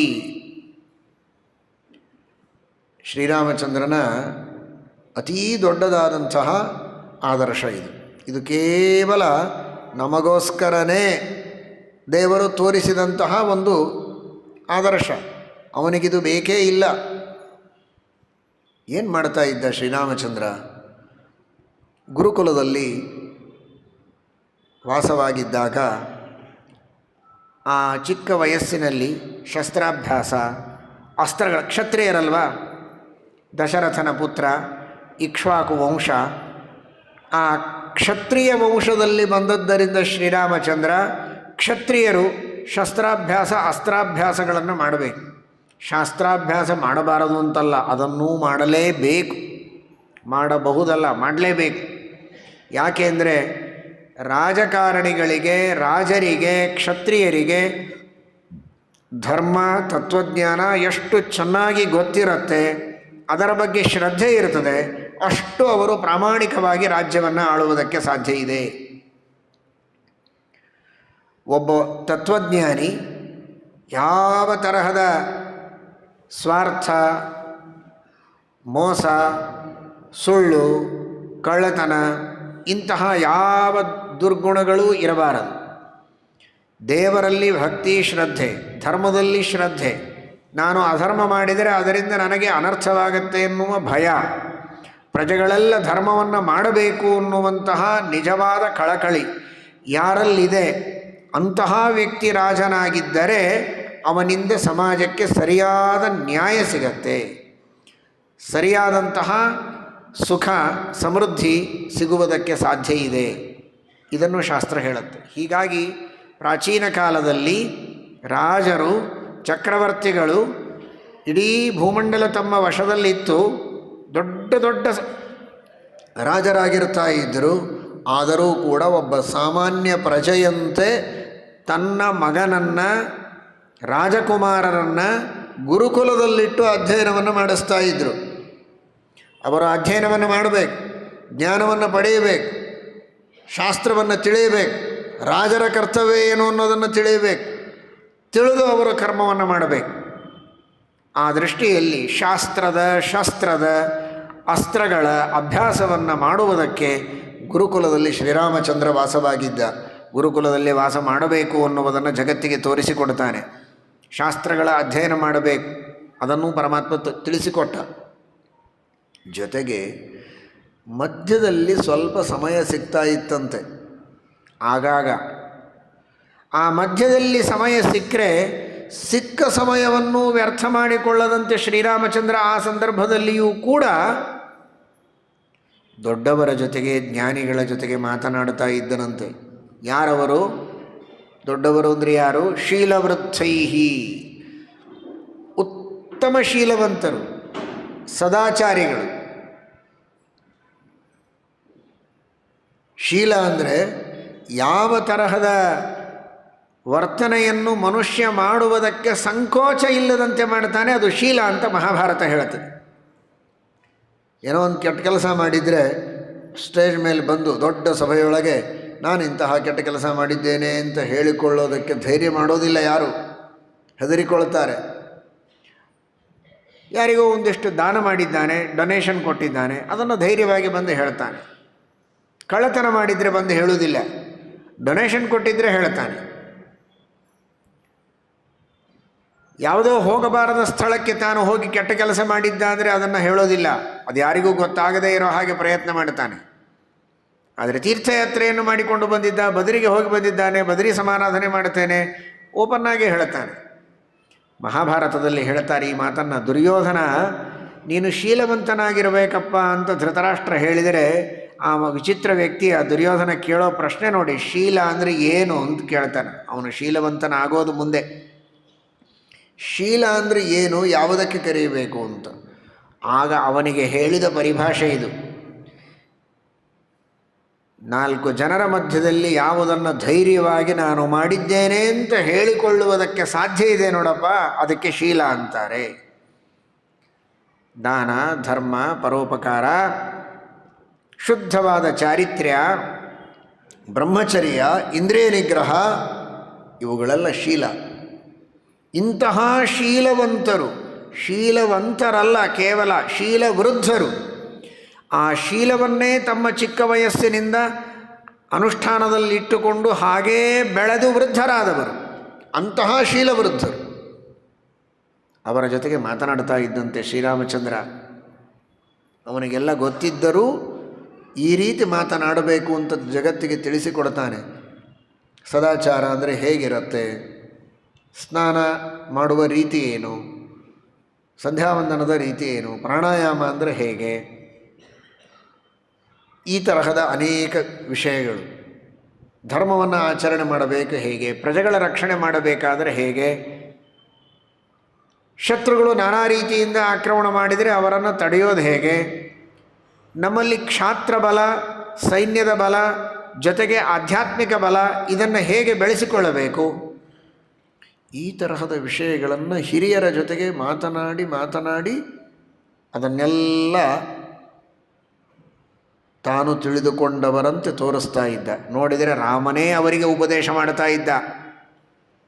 ಸರ್ವಜ್ಞನಾದ ರಾಮನಿಗೇನು ಕೇಳುವುದಿರಲಿಲ್ಲ, ಆದರೆ ಅವರ ಜೊತೆಗೆ ಮಾತನಾಡಿ ಹೀಗೆ ದೊಡ್ಡವರ ಜೊತೆಗೆ ನೀವೆಲ್ಲ ಮಾತನಾಡಬೇಕು ಅಂತ ನಮಗೆ ತಿಳಿಸಿಕೊಡ್ತಾನೆ.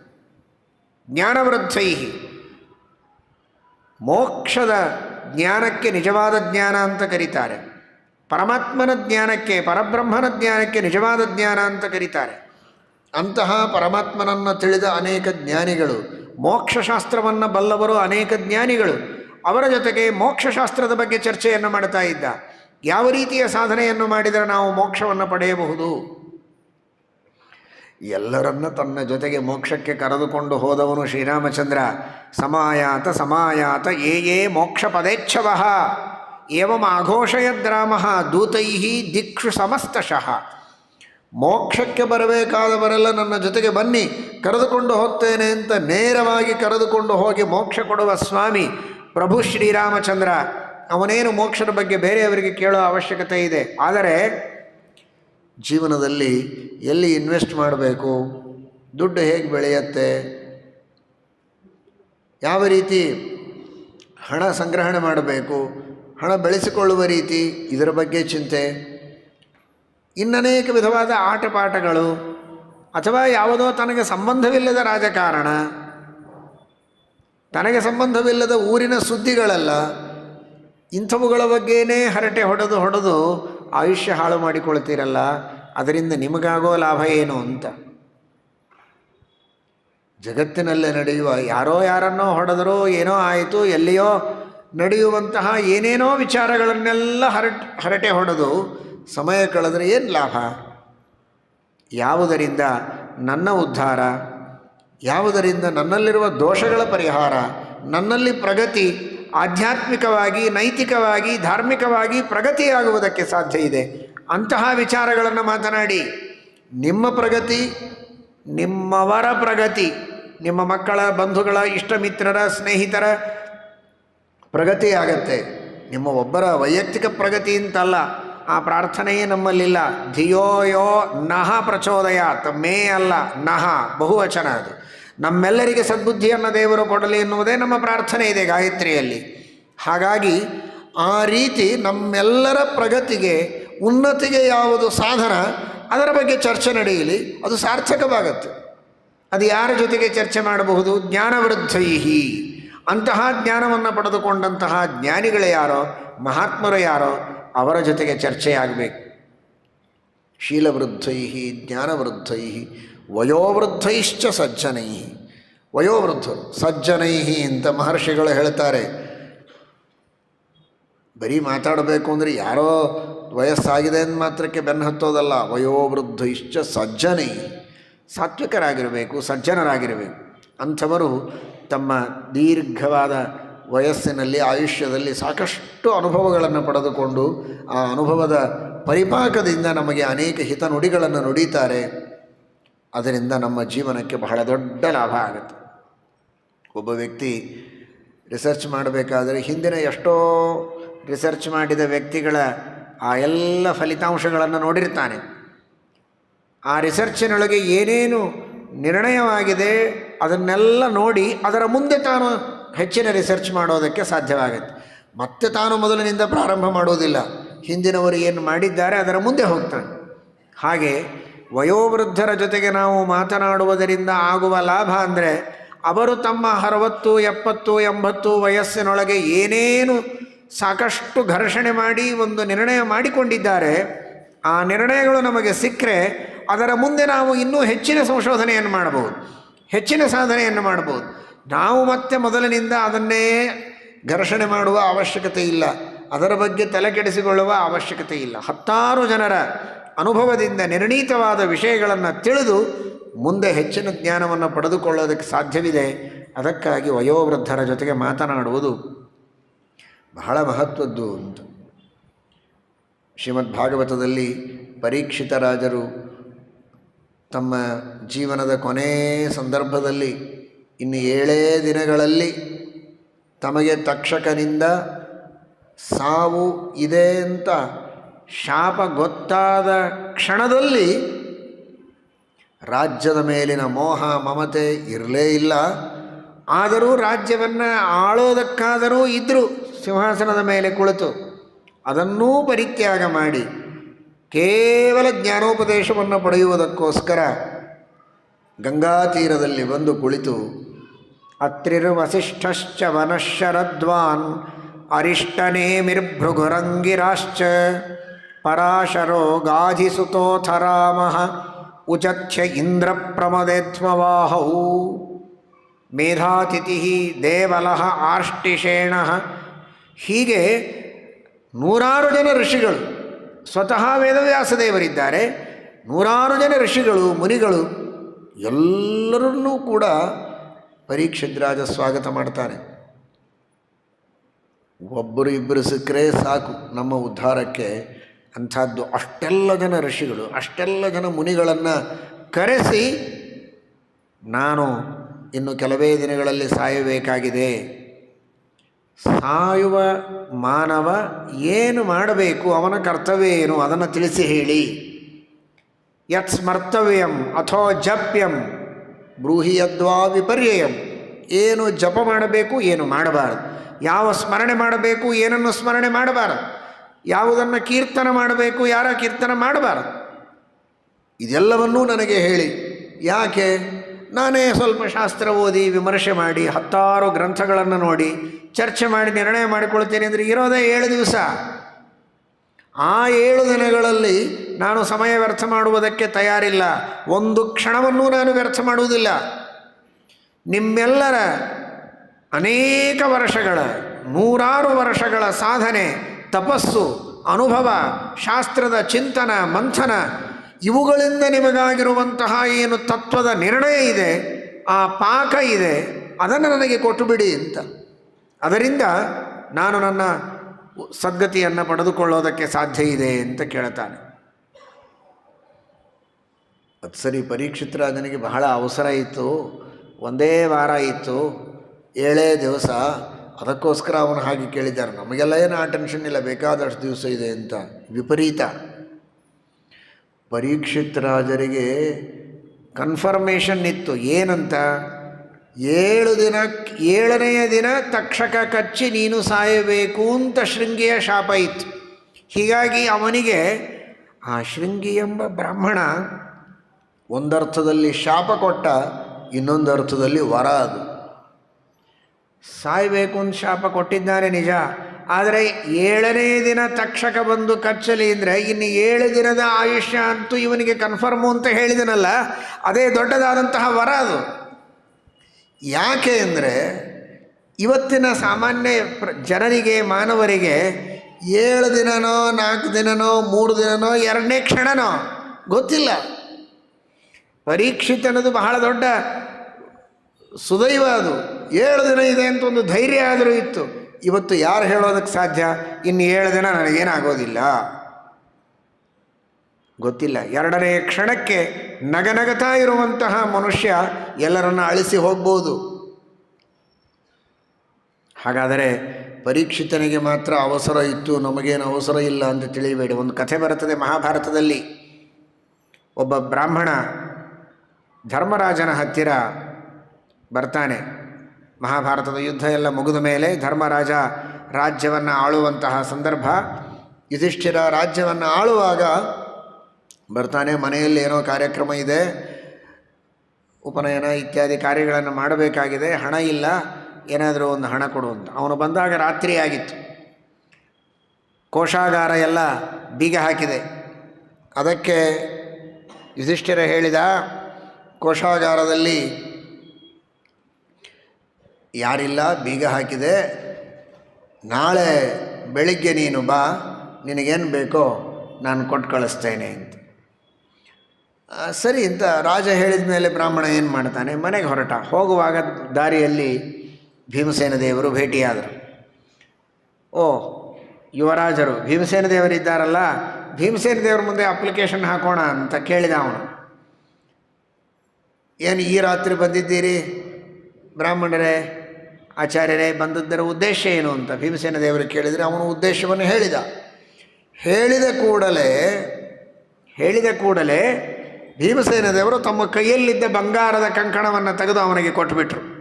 ತಗೋ, ನಿನ್ನ ಮನೆ ಕೆಲಸ ಮಾಡಿಕೋ ಅಂತ. ಅಷ್ಟು ಕೊಟ್ಟು ಮನೆಗೆ ಹೋಗಲಿಲ್ಲ. ಅಲ್ಲಿ ಒಂದು ದೊಡ್ಡ ನಗಾರಿ ಇತ್ತು. ಆ ನಗಾರಿ ಏನು ಅಂದರೆ ಬಹಳ ಏನೋ ಒಂದು ಇಡೀ ಊರಿಗೆ ಒಂದು ದೊಡ್ಡ ಸಂತೋಷದ ಸಮಾರಂಭ ಅಂತ ಸೂಚನೆ ಮಾಡೋದಕ್ಕೆ ನಗಾರಿ ಬಾರಿಸೋದು. ಆ ರಾತ್ರಿ ಅಪರಾತ್ರಿ ಕಾಲದಲ್ಲಿ ಡಬಡಬ ಅಂತ ನಗಾರಿಯನ್ನು ಬಾರಿಸಿದರು ಭೀಮಸೇನ ದೇವರು. ಯುಧಿಷ್ಠಿರನಿಗೆ ಆಶ್ಚರ್ಯ ಆಯಿತು, ಏನೇನು ರಾತ್ರಿ ಕಾಲ ನಗಾರಿ ಯಾರು ಬಾರಿಸ್ತಾ ಇದ್ದಾರೆ, ಯಾಕೆ, ಏನು, ಏನಾದರೂ ಯುದ್ಧದ ಸಂದರ್ಭ ಬಂತ ಅಥವಾ ಏನಾದರೂ ಸಂತೋಷದ ಸುದ್ದಿಯಾ, ಏನು ವಿಚಾರ ಅಂತ ಭೀಮಸೇನ ದೇವರನ್ನು ಕರೆಸಿದರೆ ಭೀಮಸೇನ ದೇವರು ಹೇಳಿದರಂತೆ, ಸಂತೋಷದ ಸುದ್ದಿ ಅಂತ. ಏನು ಸಂತೋಷದ ಸುದ್ದಿ? ನಮ್ಮ ಅಣ್ಣ ಯುಧಿಷ್ಠಿರ ನಾಳೆಯವರೆಗೆ ನಾನು ಬದುಕಿರ್ತೇನೆ ಅಂತ ಒಂದು ನಿಶ್ಚಯ ಮಾಡಿಕೊಂಡಿದ್ದಾನೆ ಎನ್ನುವುದಕ್ಕೋಸ್ಕರ ನಮಗೆ ಬಹಳ ಸಂತೋಷವಾಗಿದೆ ಅಂತ. ಅದರ ಅರ್ಥ, ಒಬ್ಬ ವ್ಯಕ್ತಿ ದಾನ ಕೇಳಲಿಕ್ಕೆ ಬಂದಾಗ ನಾಳೆ ಅಂತ ಹೇಳಬಾರದು, ನಾಳೆಯವರೆಗೆ ಬದುಕಿರ್ತೇನೆ ಅಂತ ಏನು ನಿಶ್ಚಯ ಇದೆ? ಗೃಹೀತ ಇವ ಕೇಶೇಶು ಮೃತ್ಯುನಾ ಧರ್ಮಮಾಚರೇತ್. ಅಜರಾಮರವತ್ ಪ್ರಾಜ್ಞ ವಿದ್ಯಾಮರ್ಥಂಚ ಸಾಧಯೇ ಗೃಹೀತ ಇವ ಕೇಶೇಶು ಮೃತ್ಯುನಾ ಧರ್ಮಮಾಚರೇತ್ ಅಂತಿದೆ. ವಿದ್ಯೆಯನ್ನು ಪಡೆಯುವಾಗ ಅವಸರ ಮಾಡಬಾರ್ದು. ಅವಸರ ಮಾಡಿದರೆ ವಿದ್ಯೆ ಬರೋದಿಲ್ಲ. ಅಶುಶ್ರೂಷ ತ್ವರ ಶ್ಲಾಘ ವಿದ್ಯಾಯ ಶತ್ರವಸ್ತ್ರಯ. ವಿದ್ಯೆಯನ್ನು ಪಡೆದುಕೊಳ್ಳುವುದಕ್ಕೆ 3 ಶತ್ರುಗಳಂತೆ. ಗುರುಗಳ ಸೇವೆ ಮಾಡದೇ ಇರೋದು ಒಂದು ದೊಡ್ಡ ಶತ್ರು, ಅವಸರ ಮಾಡೋದು ಇನ್ನೊಂದು ಶತ್ರು, ಸ್ವಲ್ಪ ವಿದ್ಯೆ ಬಂದಾಗ ಬಹಳಷ್ಟು ಹೊಗಳಿಬಿಟ್ರೆ ಅವನು ಮುಂದೆ ಓದೋದೇ ಇಲ್ಲ, ಶ್ಲಾಘ. ಇವು 3 ಶತ್ರುಗಳು ಅಂತ. ಆ ತರಹದ ತ್ವರ ಮಾಡಬಾರದು. ಆದರೆ ಧರ್ಮದ ವಿಷಯದಲ್ಲಿ ಮಾತ್ರ ಅವಸರ ಬೇಕು. ಎಷ್ಟು ಸಾಧ್ಯವೋ ಅಷ್ಟು ಬೇಗನೆ ಧರ್ಮ ಮಾಡಬೇಕು. ಯಾಕೆ ಅಂದರೆ ನಾಳೆ ನಾಡದ್ದು ಮುಂದೆ ಅಂತ ಹಾಕ್ತಾ ಹೋದರೆ ಬದುಕಿರೋದೇ ಕಷ್ಟ ಇದೆ, ಯಾರ ಆಯುಷ್ಯ ಎಷ್ಟು ಗೊತ್ತಿಲ್ಲ. ಹಾಗಾಗಿ ಧರ್ಮರಾಜನಿಗೆ ಭೀಮಸೇನ ದೇವರು ಈ ಮೂಲಕ ಏನು ಸೂಚನೆ ಕೊಟ್ಟರು ಅಂದರೆ ಹೀಗೆ ತಡ ಮಾಡಬಾರದು, ಕೂಡಲೇ ದಾನವನ್ನು ಮಾಡಬೇಕು ಅಂತ. ಕರ್ಣನ ಕಥೆಯಲ್ಲಿಯೂ ಕೇಳ್ತೇವೆ. ಕರ್ಣ ಎಡಗೈಯಲ್ಲಿ ಬಂಗಾರದ ಬಟ್ಟಲನ್ನು ಹಿಡಿದುಕೊಂಡು ಎಣ್ಣೆ ಹಚ್ಕೊಳ್ತಾ ಇದ್ದಾನೆ. ಅಭ್ಯಂಗ ಯಾರೋ ಬಂದು ಕೇಳಿದ, ಹೀಗೆ ಬ್ರಾಹ್ಮಣ ಕಷ್ಟ ಇದೆ ಏನಾದರೂ ಕೊಡು ಅಂತ. ಹಾಗೆ ಎಡಗೈಯಲ್ಲಿದ್ದ ಬಂಗಾರದ ಬಟ್ಟಲನ್ನು ಅವನಿಗೆ ಕೊಟ್ಬಿಟ್ಟ. ಅಕ್ಕಪಕ್ಕದಲ್ಲಿದ್ದವರು ಎಲ್ಲರೂ ಅಂತ ಇದ್ದಾರೆ, ಇದೇನಿದು, ಎಡಗೈಯಿಂದ ಕೊಡಬಾರ್ದಲ್ಲ ದಾನ, ಬಲಗೈಯಿಂದ ತಾನೇ ಕೊಡಬೇಕು, ಇದು ಹೇಗೆ ಅಂತ. ಕರ್ಣ ಅಂದ, ಎಡಗೈಯಿಂದ ಬಲಗೈಗೆ ಬರೋದರೊಳಗೆ ಮನಸ್ಸು ಚೇಂಜ್ ಆಗಿಬಿಟ್ರೆ, ಇಷ್ಟು ದೊಡ್ಡ ಬಂಗಾರದ ಬಟ್ಟಲು, ಭಾರದ ಬಟ್ಟಲು ಇವನಿಗೆ ಯಾಕೆ ಕೊಡಬೇಕು? ಒಂದು ಸಣ್ಣ ಉಪನಯನ, ಏನೋ ಒಂದು ಚಿಕ್ಕ ಕೆಲಸ ತಾನೇ, ಅಷ್ಟಕ್ಕೆ ಒಂದು 10 ರೂಪಾಯಿ ಕೊಟ್ಟರೆ ಆಯ್ತಲ್ಲ, ಆಗಿನ ಕಾಲಕ್ಕೆ ಸಾಕಾಗ್ತಾ ಇತ್ತು. ಮನಸ್ಸು ಚೇಂಜ್ ಆಗಿಬಿಟ್ರೆ ಕಷ್ಟ. ಆ ಸಣ್ಣ ದೋಷಕ್ಕೆ ಪ್ರಾಯಶ್ಚಿತ್ತ ಬೇಕಾದರೆ ನಂತರ ಮಾಡಿಕೊಳ್ಳೋಣ, ಕೊಡಬೇಕು ಅಂತ ಬುದ್ಧಿ ಬಂದಾಗ ಕೂಡಲೇ ಮೊದಲು ಕೊಟ್ಟು ಮುಗಿಸೋಣ ಅಂತ ಹೇಳುವ ತಾತ್ಪರ್ಯ. ಆಯುಷ್ಯ ಅಸ್ಥಿರವಾಗಿದೆ. ಅಸ್ಥಿರವಾದ ಆಯುಷ್ಯ ನೀರಿನ ಮೇಲಿನ ಗುಳ್ಳಿಯಂತೆ. ಹೀಗಿರುವಾಗ ಪ್ರತಿಯೊಬ್ಬ ವ್ಯಕ್ತಿಯೂ ಕೂಡ ವಯೋವೃದ್ಧರು, ಜ್ಞಾನವೃದ್ಧರು, ಶೀಲವೃದ್ಧರು, ತಪೋವೃದ್ಧರು ಇಂತಹ ಮಹಾನುಭಾವರ ಜೊತೆಗೆ ತಾನು ಪರೀಕ್ಷಿತ ರಾಜರಂತೆ ನಿತ್ಯದಲ್ಲಿಯೂ ಅವರ ಸಹವಾಸವನ್ನು ಮಾಡಬೇಕು, ಅವರ ಉಪದೇಶವನ್ನು ಕೇಳಬೇಕು, ಧಾರ್ಮಿಕವಾದಂತಹ ಪ್ರಶ್ನೋತ್ತರಗಳನ್ನು ನಡೆಸಬೇಕು. ಮನೆಯೊಳಗಿರುವ ತಂದೆ ತಾಯಿಯ ಜೊತೆಗಾದರೂ ಪ್ರೀತಿಯಿಂದ ತಮ್ಮ ಮನೆತನದ ಪದ್ಧತಿ ಏನು, ಸಂಪ್ರದಾಯ ಏನು, ಧರ್ಮ ಏನು, ಇದನ್ನು ಇವತ್ತಿನ ಮಕ್ಕಳು ತಿಳಿದುಕೊಳ್ಳಬೇಕು. ಮಕ್ಕಳಿಗೆ ಪ್ರೀತಿಯಿಂದ ತಂದೆ ತಾಯಿಗಳು ಹೇಳಬೇಕು. ಇಬ್ಬರಲ್ಲಿಯೂ ದೋಷ ಇದೆ. ಅವರು ಕೇಳೋದೂ ಇಲ್ಲ, ಇವರು ಹೇಳೋದೂ ಇಲ್ಲ. ನಿಮ್ಮ ಪಾಟಿಗೆ ನೀವು ಶಾಲೆಗೆ ಹೋಗ್ತಾ ಇರ್ರಿ, ಓದ್ತಾ ಇರ್ರಿ, ನಿಮ್ಮ ಆಟ ನಿಮ್ಮ ಪಾಠಗಳಲ್ಲಿ ನೀವು ಚೆನ್ನಾಗಿರಿ ಅಂತ ಇಷ್ಟು ಹೇಳ್ತಾರೆ ಅಷ್ಟೇ. ಆದರೆ ಹೇಗಿರಬೇಕು, ತಮ್ಮ ತಂದೆ ತಾಯಿ ತಾತ ಮುತ್ತಾತ ತಮಗೆಲ್ಲ ಏನು ಉಪದೇಶ ಮಾಡಿದ್ದಾರೆ, ಯಾವ ಮಾರ್ಗವನ್ನು ತೋರಿಸಿದ್ದಾರೆ, ಅಂತಹ ಒಳ್ಳೆಯ ವಿಚಾರಗಳನ್ನು ಪ್ರೀತಿಯಿಂದ ಕರೆದು ಮಕ್ಕಳಿಗೆ ಹೇಳುವಂತಹ ಪ್ರಯತ್ನವನ್ನು ತಂದೆ ತಾಯಿಗಳು ಹಿರಿಯರು ಮಾಡಬೇಕು. ಹೇಳುವಾಗ ಇದೇನೋ ಹಳೆ ಸುದ್ದಿ ಹೇಳ್ತೀರಪ್ಪ ಅಂತ ಉದಾಸೀನ ಮಾಡಬಾರದು. ಮಕ್ಕಳು ಅಷ್ಟೇ ಶ್ರದ್ಧೆಯಿಂದ ಅವರು ಕೇಳಬೇಕು. ಇದೆರಡನ್ನೂ ಶ್ರೀರಾಮಚಂದ್ರ ನಮಗೆ ತಿಳಿಸಿಕೊಡ್ತಾ ಇದ್ದಾನೆ. ಶೀಲವೃದ್ಧೈ ಜ್ಞಾನವೃದ್ಧೈ ವಯೋವೃದ್ಧೈಶ್ಚ ಸಜ್ಜನೈ ಕಥಯನ್ನಾಸ್ತವೈ ನಿತ್ಯಂ ಅಸ್ತ್ರಯೋಗ್ಯಾಂತರೇಶ್ವಪಿ. ಸಮಯ ಸಿಕ್ಕಾಗ ಒಂದು ಕ್ಷಣವನ್ನೂ ವ್ಯರ್ಥ ಮಾಡದಂತೆ ಶ್ರೀರಾಮಚಂದ್ರ ಅದನ್ನು ಸಾರ್ಥಕ ಮಾಡಿಸ್ತಾ ಇದ್ದ ಅಂತ ವಾಲ್ಮೀಕಿ ರಾಮಾಯಣ ನಮಗೆ ತಿಳಿಸಿಕೊಡುತ್ತದೆ. ಈ ಸಂದೇಶವನ್ನು ನಾವು ಅವಶ್ಯವಾಗಿ ಪರಿಪಾಲನೆ ಮಾಡಬೇಕು. ಇವತ್ತು ಮಕ್ಕಳಿಗೆ ತಂದೆ ತಾಯಿಗಳು ಕೊಡಬೇಕಾದ ಪ್ರೀತಿ ವಿಶ್ವಾಸ ಇವುಗಳಲ್ಲಿ ಕಡಿಮೆಯಾದದ್ದರಿಂದ, ಪ್ರೀತಿ ವಿಶ್ವಾಸ ಕಡಿಮೆ ಅಂದರೆ ಹಣ ಕೊಡೋದಿಲ್ಲ ಅಂತ ಅರ್ಥ ಅಲ್ಲ. ಮನೆ ಕಟ್ಟಿಕೊಡ್ತಾರೆ, ವಾಹನಗಳನ್ನು ಕೊಡಿಸ್ತಾರೆ, ಹಣ ಬೇಕಾದಷ್ಟು ಅವರ ಹೆಸರಲ್ಲಿ ಡಿಪಾಸಿಟ್ ಮಾಡ್ತಾರೆ, ಎಲ್ಲವನ್ನೂ ಮಾಡ್ತಾರೆ. ಆದರೆ ಅವರಿಗಾಗಿ ಸಮಯವನ್ನು ಮೀಸಲಿಡುವುದಿಲ್ಲ. ಅವರ ಜೊತೆಗೆ ಒಳ್ಳೆಯ ಮಾತುಗಳನ್ನು ಆಡುವುದಕ್ಕೆ ತಮ್ಮ ಅಮೂಲ್ಯವಾದ ಸಮಯವನ್ನು ಕೊಡೋದಿಲ್ಲ. ಪ್ರೀತಿಯಿಂದ ಸ್ವಲ್ಪ ಹೊತ್ತು ಕೂತು ಹರಟೆ ಹೊಡೆಯೋದಿಲ್ಲ. ಈ ಕಾರಣಕ್ಕೋಸ್ಕರ ತಮ್ಮ ಜೊತೆಗೆ ಪ್ರೀತಿಯಿಂದ ಮಾತನಾಡುವುದಕ್ಕೆ, ಹರಟೆ ಹೊಡೆಯೋದಕ್ಕೆ, ತಮ್ಮ ಜೊತೆಗೆ ಮನಸ್ಸನ್ನು ಬಿಚ್ಚಿ ಮಾತನಾಡುವುದಕ್ಕೆ ಯಾರು ಸಿಗ್ತಾರೋ ಅವರ ಜೊತೆಗೆ ಮಕ್ಕಳು ಹೋಗ್ತಾರೆ. ಅವರು ಒಳ್ಳೆಯವರಾಗಿದ್ದರೆ ಸನ್ಮಾರ್ಗದಲ್ಲಿರ್ತಾರೆ, ಇಲ್ಲ ಅಂದರೆ ಮಕ್ಕಳು ಕೆಟ್ಟ ದಾರಿಗೆ ಹೋಗುವಂತಹ ಸಂದರ್ಭಗಳು ಬರ್ತವೆ. ಆ ಪರಿಸ್ಥಿತಿ ಇವತ್ತಿನ ಕಾಲದಲ್ಲಿ ಬಂದಿದೆ. ತಂದೆ ತಾಯಿಗಳ ಹಿರಿಯರ ಸಹವಾಸ ಇಲ್ಲ, ಯಾರೋ ಹೊರಗಿದ್ದಂಥವರ ಸಹವಾಸ. ಅವರು ಕದಾಚಿತ್ ಕೆಟ್ಟವರಾಗಿದ್ದರೆ ಇವರನ್ನು ಅಡ್ಡದಾರಿಗೆ ಕರೆದುಕೊಂಡು ಹೋಗ್ತಾರೆ, ದುರ್ವ್ಯಸನಗಳಿಗೆ ಇವರನ್ನು ಬಲಿ ಮಾಡ್ತಾರೆ, ಇವರ ಚಾರಿತ್ರ್ಯವನ್ನು ಹಾಳು ಮಾಡ್ತಾರೆ.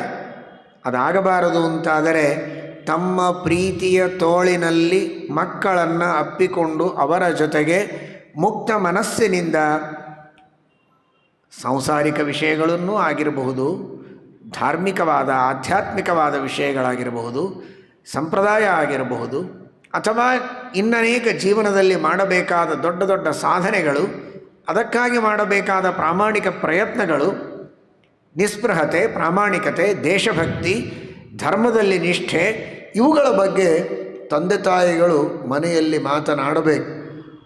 ದುರ್ದೈವ ಅಂದರೆ ಕೆಲವರಿಗೆ ಮಾತೇ ಆಡಲಿಕ್ಕೆ ಬರೋದಿಲ್ಲ, ಆ ವಿಚಾರ ಬೇರೆ. ಇನ್ನು ಕೆಲವರು ಗಂಟೆಗಟ್ಟಲೆ ಉಪನ್ಯಾಸಗಳನ್ನು ಮಾಡುವುದಕ್ಕೆ, ಸಾವಿರಾರು ಜನರಿಗೆ ಒಳ್ಳೆಯ ವಿಚಾರಗಳನ್ನು ಕೊಡುವುದಕ್ಕೆ ಅಲ್ಲಲ್ಲಲ್ಲಿ ಹೋಗಿ ತಮ್ಮ ಒಳ್ಳೆಯ ವಿಚಾರಗಳನ್ನು ಹೇಳುತ್ತಾರೆ. ಆದರೆ ಸ್ವತಃ ತಮ್ಮ ಮನೆಯಲ್ಲಿಯೇ ಮಕ್ಕಳಿಗೆ ಹೇಳುವುದಕ್ಕೆ ಅವರು ವಿಫಲರಾಗ್ತಾರೆ. ಹಾಗಾಗದೇ ಇದ್ದಂತೆ ಚೆನ್ನಾಗಿ ಮಕ್ಕಳಿಗೆ ಧರ್ಮ ಮಾರ್ಗದಲ್ಲಿ ಪ್ರಚೋದನೆಯನ್ನು ನೀಡಬೇಕು ಎಂಬ ಸಂದೇಶವನ್ನು ಶ್ರೀರಾಮಚಂದ್ರ ವಾಲ್ಮೀಕಿ ರಾಮಾಯಣದಲ್ಲಿ ನಮಗೆಲ್ಲ ತಿಳಿಸಿಕೊಟ್ಟಿದ್ದಾನೆ. ವಾಲ್ಮೀಕಿ ಮಹರ್ಷಿಗಳು ಶ್ರೀರಾಮಚಂದ್ರನ ಆ ದಿವ್ಯವಾದ ಚರಿತ್ರೆಯನ್ನು ಹೇಳುವ ಮೂಲಕ ನಮಗೆ ಅದನ್ನು ತಿಳಿಸಿಕೊಡ್ತಾರೆ.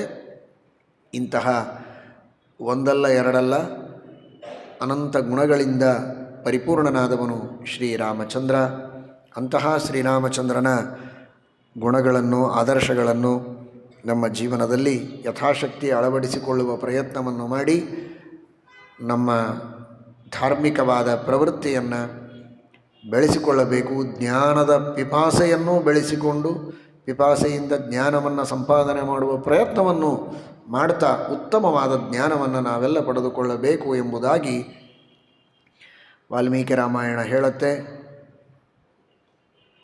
ಇವತ್ತಿನ ಸಮಾಜದಲ್ಲಿರುವ ಯಾವುದೇ ತರಹದ ಸಮಸ್ಯೆಗಳಿರಲಿ, ರಾಷ್ಟ್ರೀಯವಾದ ಸಮಸ್ಯೆಗಳು, ಕೌಟುಂಬಿಕವಾದ ಸಮಸ್ಯೆಗಳು, ಎಲ್ಲದಕ್ಕೂ ಪರಿಹಾರವನ್ನು ನಾವು ಈ ರಾಮಾಯಣ, ಮಹಾಭಾರತ, ಭಾಗವತಾದಿ ಸಚ್ಚಾಸ್ತ್ರಗಳಿಂದ ಪಡೆದುಕೊಳ್ಳುವುದಕ್ಕೆ ಸಾಧ್ಯ ಇದೆ. ಅಷ್ಟರ ಮಟ್ಟಿಗೆ ಶ್ರದ್ಧೆಯಿಂದ, ನಿಷ್ಠೆಯಿಂದ ಅದನ್ನು ನಾವು ಶ್ರವಣ ಮಾಡಿ ಅಲ್ಲಿ ಹೇಳಿದಂತೆ ಅನುಷ್ಠಾನದಲ್ಲಿ ತರುವ ಪ್ರಯತ್ನವನ್ನು ಮಾಡಬೇಕು ಅನ್ನುವುದು ರಾಮಾಯಣದ ಸಂದೇಶ. ಈ 3 ದಿನಗಳಲ್ಲಿ ಅತ್ಯಂತ ಅಲ್ಪ ಪ್ರಯತ್ನವನ್ನು ಮಾಡಿ ಶ್ರೀರಾಮಚಂದ್ರನ ಕೆಲವು ಆದರ್ಶಗಳ ಬಗ್ಗೆ ನಮ್ಮ ಬುದ್ಧಿಗೆ ತೋರಿದಷ್ಟು ಚಿಂತನೆ ಮಾಡುವ ಪ್ರಯತ್ನವನ್ನು ಮಾಡಿದ್ದೇವೆ. ಇಂತಹ ಒಂದು ಕಾರ್ಯಕ್ರಮವನ್ನು ಶ್ರೀಗಂಧ ಸಂಸ್ಥೆಯ ವತಿಯಿಂದ ಇಲ್ಲಿ ನಡೆಸ್ತಾ, ಆ ಸಂಸ್ಥೆಯ ಎಲ್ಲ ಪದಾಧಿಕಾರಿಗಳು ಅತ್ಯಂತ ನಿಷ್ಠೆಯಿಂದ ಈ ಸನಾತನ ಧರ್ಮದ ಪ್ರಚಾರವಾಗಬೇಕು ಅನ್ನುವ ಒಂದೇ ಒಂದು ಉದ್ದೇಶದಿಂದ ಈ ಕಾರ್ಯಕ್ರಮವನ್ನು ಮಾಡಿಸ್ತಾ ಇದ್ದಾರೆ. ಅನೇಕ ಕಾರ್ಯಕ್ರಮಗಳನ್ನು ಆಗಾಗ ಮಾಡ್ತಾನೇ ಇರ್ತಾರೆ. ನಮ್ಮ ಈಶ್ವರಪ್ಪನವರ ಒಂದು ಸದಭಿಪ್ರಾಯ, ಅವರ ನೇತೃತ್ವದಲ್ಲಿ ಎಲ್ಲ ಪದಾಧಿಕಾರಿಗಳು, ವಿಶ್ವಸ್ತರು ಈ ಕಾರ್ಯಗಳನ್ನು ಮಾಡ್ತಾ ಇದ್ದಾರೆ. ನೀವೆಲ್ಲ ಅಷ್ಟೇ ಭಕ್ತಿ ಶ್ರದ್ಧೆಗಳಿಂದ ಇಂತಹ ಒಂದು ಧಾರ್ಮಿಕ ಕಾರ್ಯಕ್ರಮಗಳಲ್ಲಿ ಬಂದು ಭಾಗವಹಿಸಿ ಶಾಂತವಾಗಿ ಶ್ರವಣ ಮಾಡಿ ಶ್ರೀರಾಮಚಂದ್ರನ ಅನುಗ್ರಹವನ್ನು ಪಡೆದುಕೊಂಡಿದ್ದೀರಿ. ನಿಮ್ಮೆಲ್ಲರಿಗೂ ಗುರುಗಳಲ್ಲಿ ಅಂತರ್ಯಾಮಿಯಾದ ಭಾರತೀಯ ರಮಣ ಮುಖ್ಯಪ್ರಾಣಾಂತರ್ಗತ ಶ್ರೀಮನ್ ಮೂಲ ಸೀತಾ ಸಮೇತ ಮೂಲರಾಮ ದಿಗ್ವಿಜಯ ರಾಮದೇವರು, ವೇದವ್ಯಾಸದೇವರು ಜ್ಞಾನಭಕ್ತಿ ವೈರಾಗ್ಯಗಳನ್ನು, ಆಯುರಾರೋಗ್ಯಾದಿಗಳನ್ನು ಎಲ್ಲರಿಗೆ ಕರುಣಿಸಿ ಇನ್ನೂ ಹೆಚ್ಚಿನ ಧರ್ಮ ಸಾಧನೆ ನಮ್ಮಿಂದ ಆಗುವಂತೆ, ಜ್ಞಾನ ಸಾಧನೆಯಾಗುವಂತೆ ವಿಶೇಷವಾಗಿ ಕೃಪೆಯನ್ನು ಮಾಡಲಿ ಅಂತ ಪ್ರಾರ್ಥನೆಯನ್ನು ಮಾಡುತ್ತೇವೆ. ಹರಯೇ ನಮಃ. ಶ್ರೀಕೃಷ್ಣಾರ್ಪಣಮಸ್ತು.